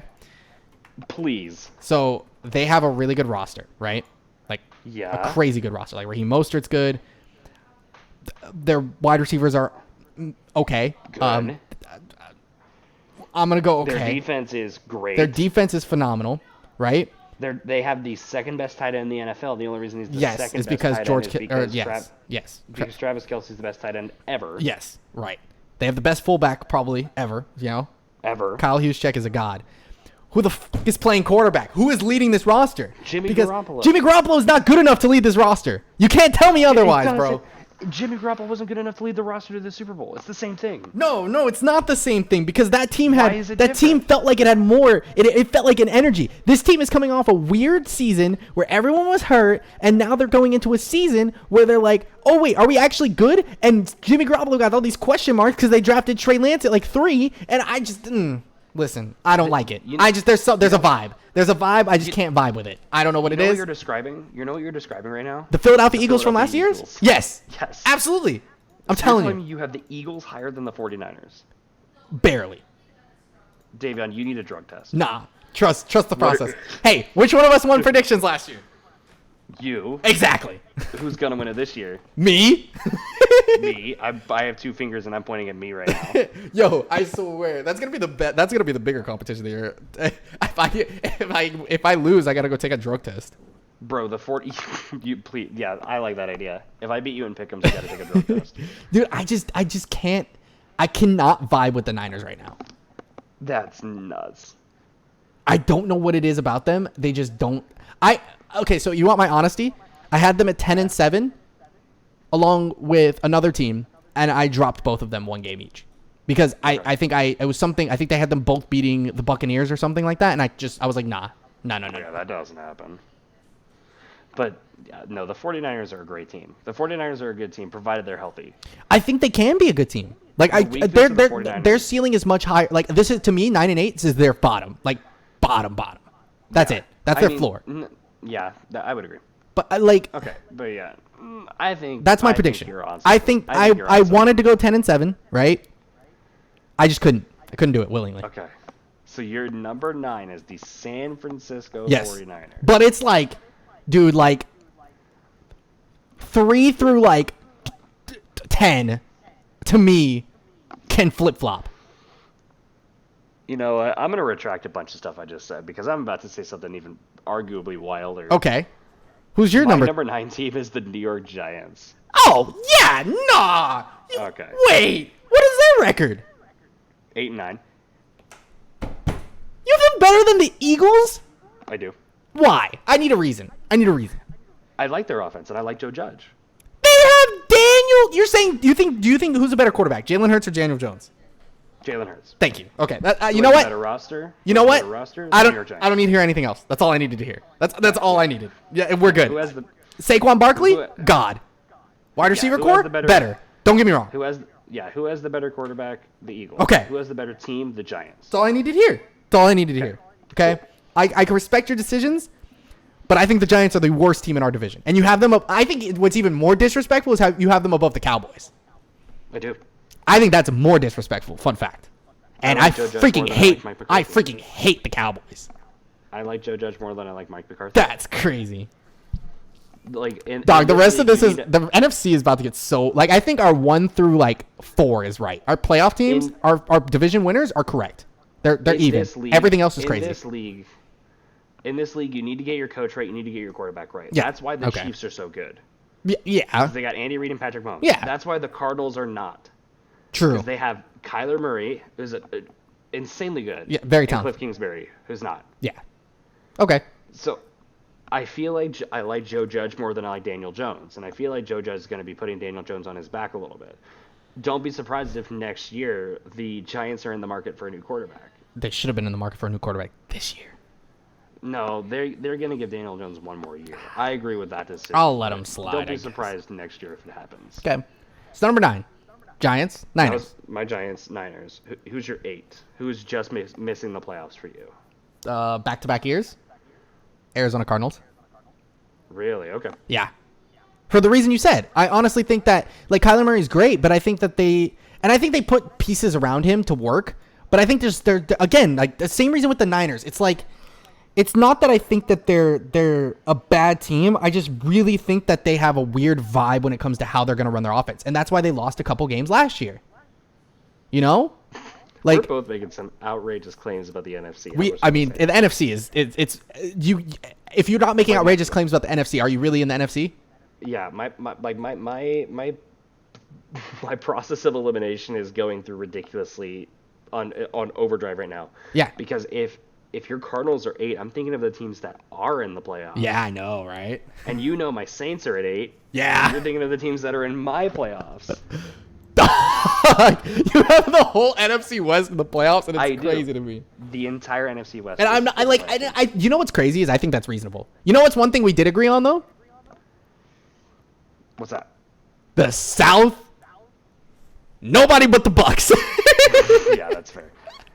I can't believe you have more than one team from the East going. It was by slim pickings. If it makes you feel better.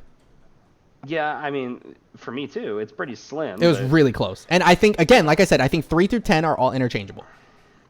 Okay, so you have the 8 Cardinals. Yes. I have the 8 Saints. Yes. So my Saints are 8 and 9. So my Saints went 8-9 too. My playoff teams, the Cowboys, the Niners, and the Cardinals that are all above them, all went 9 and 8 and just missed the playoffs.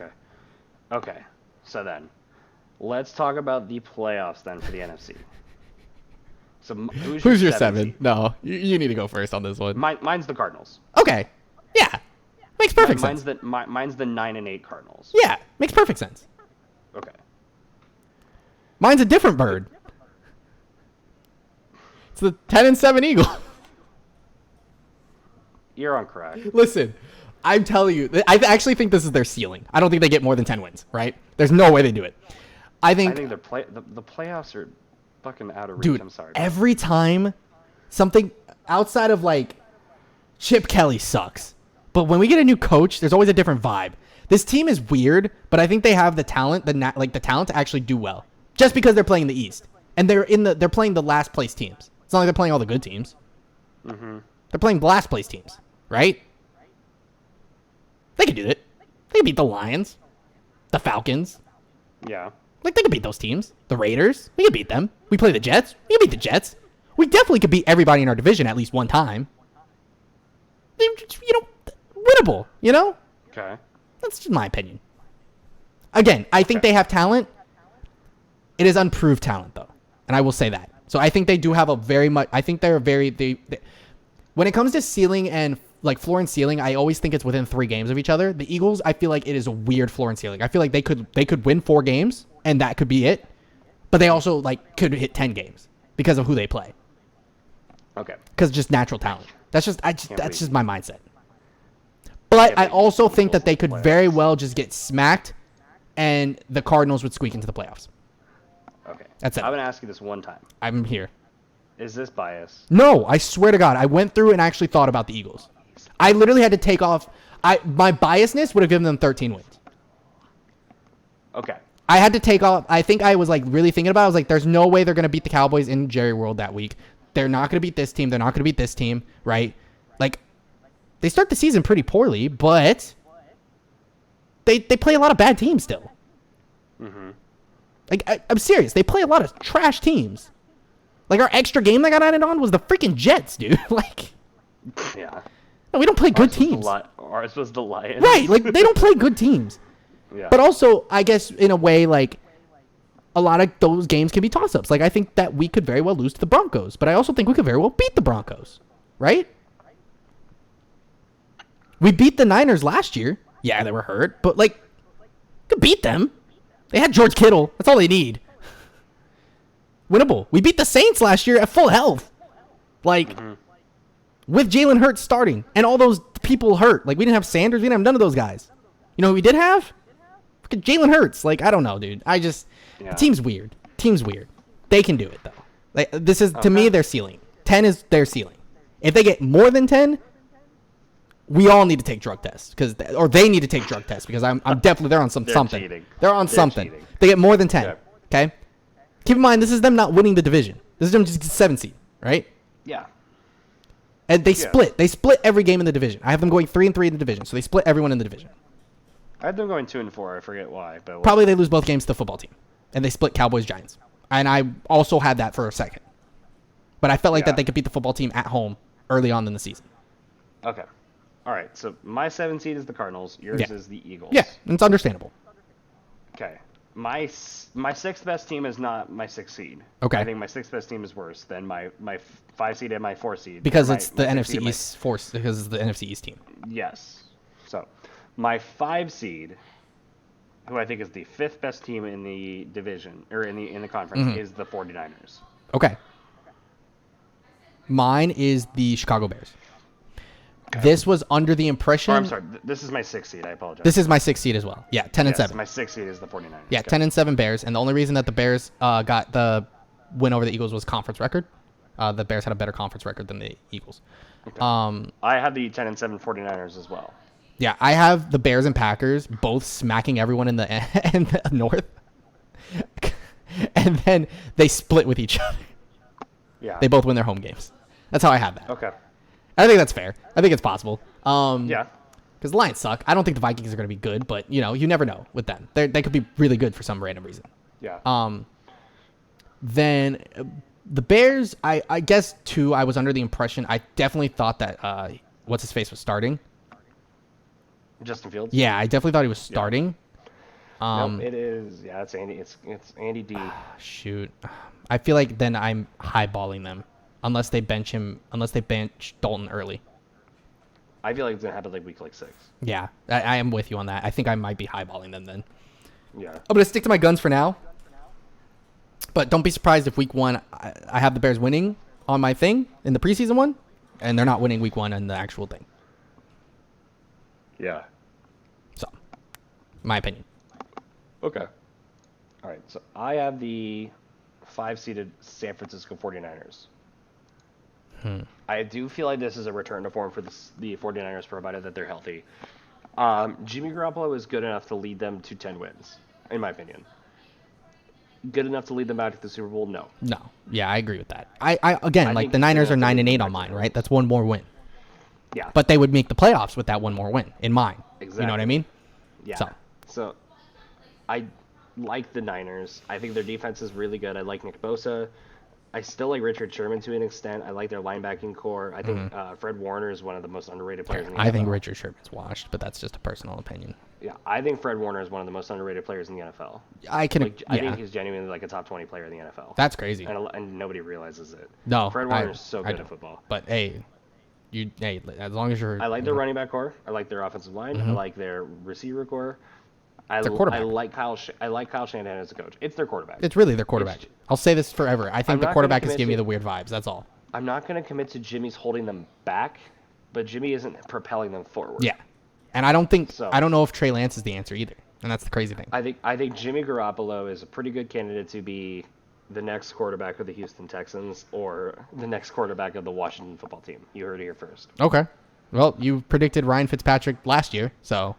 Right? I'm cracked. Yeah. So yeah, I could see Garoppolo going to Washington or Houston next year. Okay. When it's inevitably given, when the keys are inevitably given to Trey Lance. Yeah. Okay, so there's 2 of my 4 teams in the NFC West. Who is your 5? We're at 5. I'm going to assume this is your NFC West second place team. It is. It is also my NFC West second place team. And I have I feel like this is one we're going to be the same on, but it's the Rams. We're not the same. I have really? the Seahawks. Oh, man. We did this last year, too. Yeah. Flip-flopped them last year, too. Yeah, I think the Rams are the 5. I said the Niners last year. Yeah, that's true. The Rams are... They lose whatever last week. They lose to the Seahawks, and that was the division winner because I have them going 11-6. Okay, I had the Seahawks going 12-5, being the 5 seed. I actually have them going 12-5 and winning the division. Yeah. So. Okay. So yeah, I like the Seahawks. I like Russell Wilson. I like their defense. Yeah. I like their offense. Yeah. The Seahawks are just a good team. It's can they be cohesive? Can they be cohesive when they're in the playoffs? They weren't cohesive last year. Yeah. At the beginning of the year, their defense was not ready. Their end of the year, their offense had suffered. Yeah, it was like they flip-flopped. I remember talking about that. And then when it got to playoff time, they couldn't do anything and they lost. I think the Seahawks, even as a wild card, could win some playoff games. Oh, true. Yeah, absolutely. So yeah, I do like the Seahawks quite a bit, and they're my 5 seed. The Rams just got better, straight up. Like, there's nothing else to say about it. Yeah, I lowballed them last year, absolutely. and I may be lowballing them this year because, again, I think they very well they just beat the Seahawks once. In mine, they beat them one time. They make the they flip flop and they win the division, right? They beat them that one time, flip flop. It's very very easy to do. The Rams upgraded to Matthew Stafford, which is a humongous jump. Like, and in my opinion, that's the difference maker. It's a huge difference maker because Jared Goff was the liability of that team. Exactly. And Matthew Stafford is a good quarterback. Yeah, so he's not. The thing is I'm interested. I like what they did. I like why they did it. I like that their roster is good for it. Mm-hmm. I want to see it. I can't know until I see it. You know what I mean? I like so much about the Rams. I love them. I think they're phenomenal. I like so much about the Rams. They have a great defense. They have a great offense. Yep. The Rams are scary. Like the Rams Jalen Ramsey and Aaron Donald are like they're the best players at their division, at their position. They're the best players at their positions. They're both on the Rams. And they're on the same team. That's not fair. The Rams defense. It's not. It's cheating. Yeah. So we've already said Matthew Stafford's the 4th best quarterback in this conference. The thing holding back the Rams for me is the fact that they're in the NFC West. Yes. Yeah. With the Seahawks, with the Niners, and with the Cardinals, who are all playoff caliber teams. Yep. Yeah, that's it. Yeah. So, okay. So I have the Seahawks as the 5 seed, and is my 4th best team, but is the 5 seed. Yes. And I would argue that the Rams are my 4th best team. Yeah. I can argue. I think that is actually a fair argument because I think they're better than the 4 seed. Yes, my 4 seed is my number 6 team. I think they're better than the Cardinals. I think the football team's better than the Bears, Eagles, Cardinals, Niners. I think they're better than all of them. Sorry. Yeah. So their defense is just ridiculous. Team. Yeah, my 6th best team, but my number 4 team, my number 4 seed is the Washington football team. With you, yes. Okay. Do you want to know what I think the difference maker of this team is this season? Is it Ryan Fitzpatrick? It is Ryan Fitzpatrick. Okay, did you know that Ryan Fitzpatrick has never made the playoffs? What? Never. He's doing it this year. This is the year. This is the year. No, like, seriously, I think Ryan Fitzpatrick got weirdly better with age. Like... Ryan Fitzpatrick is the weirdest NFL quarterback ever. I love him. I can't dislike him. Now he plays for a division rival, so I have to dislike him, but it's hard. It was the same with me and Alex Smith last year. Like, I'm forced to dislike him because he plays for the football team, but I'm happy for him. You know what I mean? Yes. And I think Ryan Fitzpatrick is the difference maker of this roster. They already had a good core, but Alex Smith, like, we know that he is one of those guys that he's good, right? He's a good quarterback, but he's not going to be a difference maker. That's why the Chiefs won a Super Bowl after he left, because Patrick Mahomes is better. Exactly. So that's just my opinion. So, like, Ryan Fitzpatrick is a lame duck quarterback. Ryan Fitzpatrick is there to be replaced. Yes. Ryan Fitzpatrick is good enough to make the playoffs This year. with That's it. that defense. Yep. With their receiving core, with Antonio Gibson. Yeah, that team's disgusting. With their decent O-line. Yeah, that team's really good. Washington's good. I have them going 11-6, by the way. I have them going 9-8. Okay, I'm eyeballing them, and the weakness of Washington is Dan Snyder. Yeah, Let's be honest. You're not wrong. Like, that's Washington's weakness. Yeah, you're not wrong. Yeah, they're a good team. Yeah, I like them though. Okay, so that's my 4 seed. Who's your 3 seed? Our 3 seed, I'm assuming, is the other NFC West team that we didn't pick. I'm going Seahawks. My 3 seed is the Packers. Oh, I guess I was wrong to assume the Seahawks are 12-5 at 3 seed. My Packers are 12-5 at the 3 seed. Because here's the thing, that the common denominator here. I think higher of the Vikings than you. True. So the Vikings do get a win or two on the Packers. I think the Vikings steal a win from the Packers. Okay, I see. That is a big denominator there because you have them going what 12-5. You said. Yep. Yeah. So that would be the one game because I'm going 13-4. Okay. So yeah, no, we're on the same page-ish about the Packers. Yeah. I feel like they're a good team. I feel like they're a dramatic team. Yeah. Right now with Aaron Rodgers, their team is so good, so talented. Yeah. I just feel like there's better teams in the NFC. I think there's one better team in the NFC than them. I think there's 2.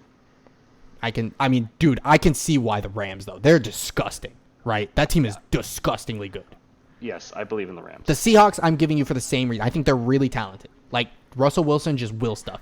If they, like we've talked about, their defense was on page for one half of the year, and their offense. If they can get that to happen all year, they're scary. Plain and simple.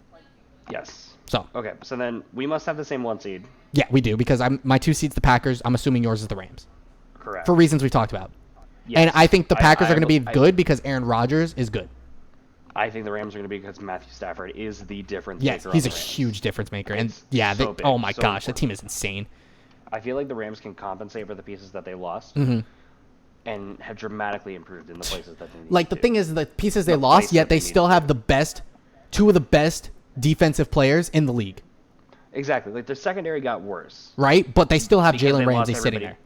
Exactly. And that's just broken in itself. Their secondary is still good. Yes. It's not the best in the NFL anymore. Right. But it's good. It's still Jalen Ramsey. Their defense is good. Right. Their offensive line is good. Their offense is good. Their Matthew team is good. is now good. Matthew Stafford's good because he's not in Detroit. Yes, no. He's not in a silver and blue uniform. I guess I meant to say their QB is now good. I meant to say it like that. But yeah, that's what I mean. They're crazy. Yes. So then we must both have the 1 seed as the reigning Super Bowl champion. Yeah, the Tampa Bay Buccaneers. The Tampa Bay Buccaneers. Yeah, the Golden State Buccaneers. Yeah, the Golden State Warriors. We called it last year. Oh my god. The Golden Bay Warriors. Yeah. Listen, so I have the Rams going 13-4 Yes. as the 2 seed. I had the Bucks going 14-3. Yeah. Okay. So we are literally on the same page when it comes to the top teams. Yes. So just if we different look at, teams. I want to look at the games the Bucks lose. Oh, okay. Yeah, I kind of want to see what games you have them losing to. Let's see. I have them losing. I have them beating the Patriots week 4, which is like as they should. That's actually super. That's the biggest game this year. Yeah, that's the biggest one because this would be something that no one's ever done, beaten every NFL team. No, that's something that 3 people have done before. Oh, okay. Peyton Manning has done it. Brett Favre has true. done it. Drew Brees has done it. Okay. Wait, Drew Brees has done it. Yes, because he used to play for the Chargers. That's right. He got traded for Phillip. Yes. Phillip Rivers. So yeah, Drew Brees, Brett Favre, and Peyton Manning have beaten every NFL team. But now Tom Brady gets to add himself to the list. If Tom Brady beats the Patriots, who will have beaten every NFL team? Yes, that's crazy. Did you know that there's actually a handful of teams that have never beaten Tom Brady? I think like the Vikings, Cowboys, and Falcons. The Cowboys? Yeah, it's such a weird team. Tom Brady. You know who has? Philly. Eagles. And the Broncos. Broncos have lots of times. Yeah. Okay. I have them dropping a game to the Saints in week 8. I have them losing to the Rams in week 3. I don't. I do. I have them beating them. I think I have them losing to the Washington football team. At week 10? Same. Okay. And then the last game is... I have them beating the Saints, by the way. They smoke their division. I don't think anybody stands a chance. This might be my most controversial one. They drop a game to the Falcons week 13. They're dropping... my game is the week before. I have them dropping to the Colts. Okay. I think I think Colts defense is going to give Brady a little bit of trouble. Yeah. The Buccaneers are too good. Well, they're talented. It's unprecedented that a team wins the Super Bowl and returns all 22 starters. Never happens. Didn't lose either of their coordinators to other head coaching jobs. It's not that it never happens. It's literally never happened. Yes. It has never happened before. No, that team's hard to believe. It's hard to believe the Bucs wouldn't be the best team in the NFL, but that's what the Chiefs do. Right. Like the Bucs are good. I think the Bucs are the favorite for the NFC. I think the Bucs won the Super Bowl because the Chiefs weren't healthy enough. If you want my honesty. Exactly. The easy answer here is genuinely that we're going to get a Super Bowl rematch. I think it's the boring answer, but it's the right answer. I was 2 seconds away from picking that, and then the Bills went to the Super Bowl. Okay, so then no spoilers, but that sounds like I know what's going to happen in your Super Bowl. I don't think you do. Okay. So we both have the Bucs as the 1 seed. Let's talk about playoff matchups then. Okay.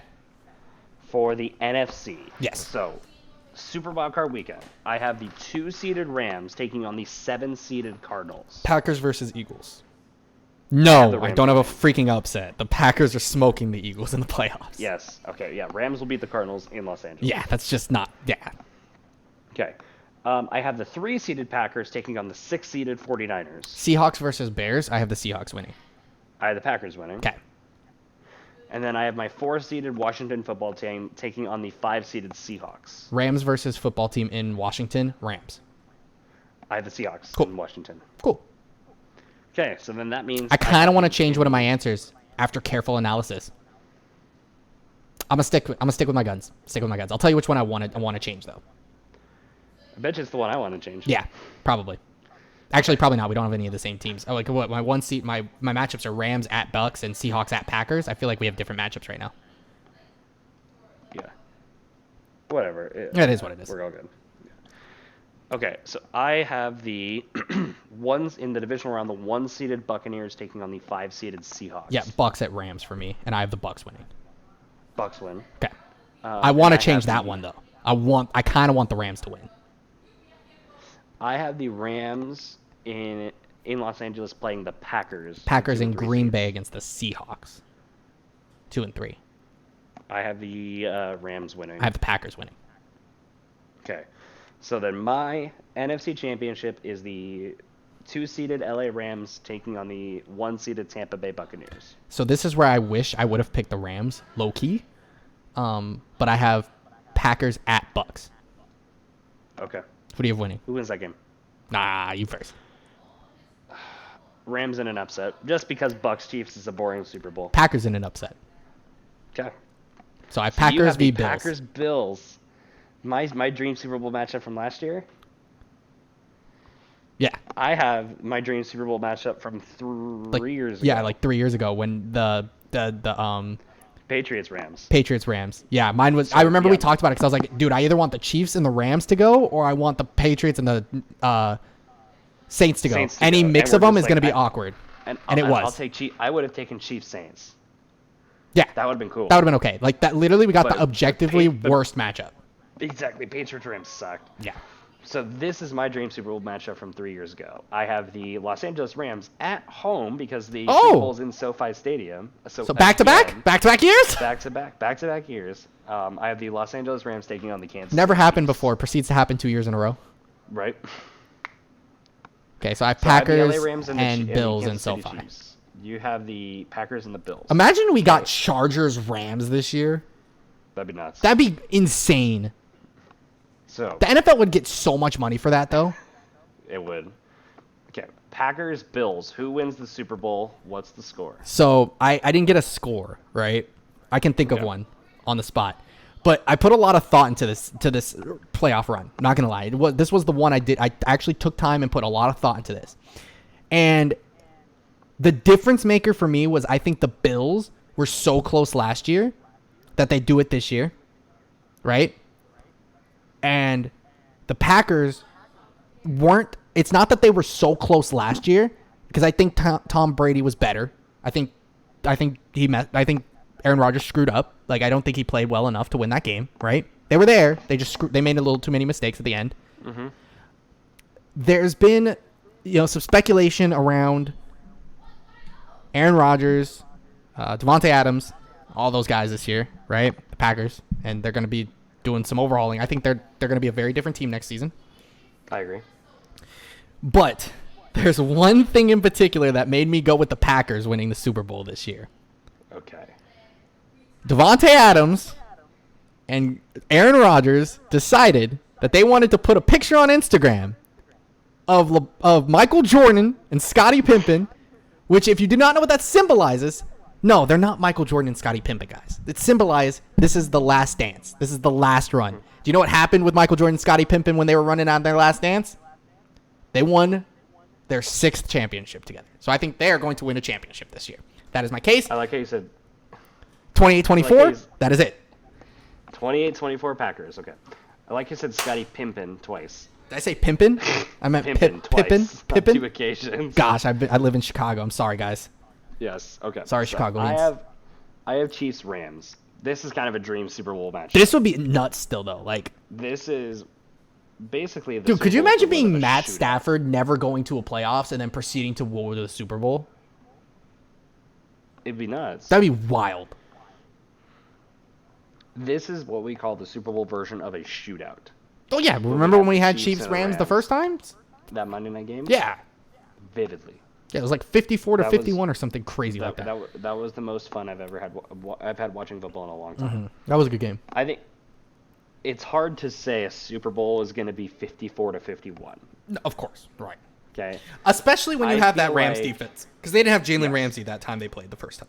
I feel like it's going to be close, and some BS is going to happen near the end of the game where the score is going to kind of not really be a good reflection of how good the game was. Okay.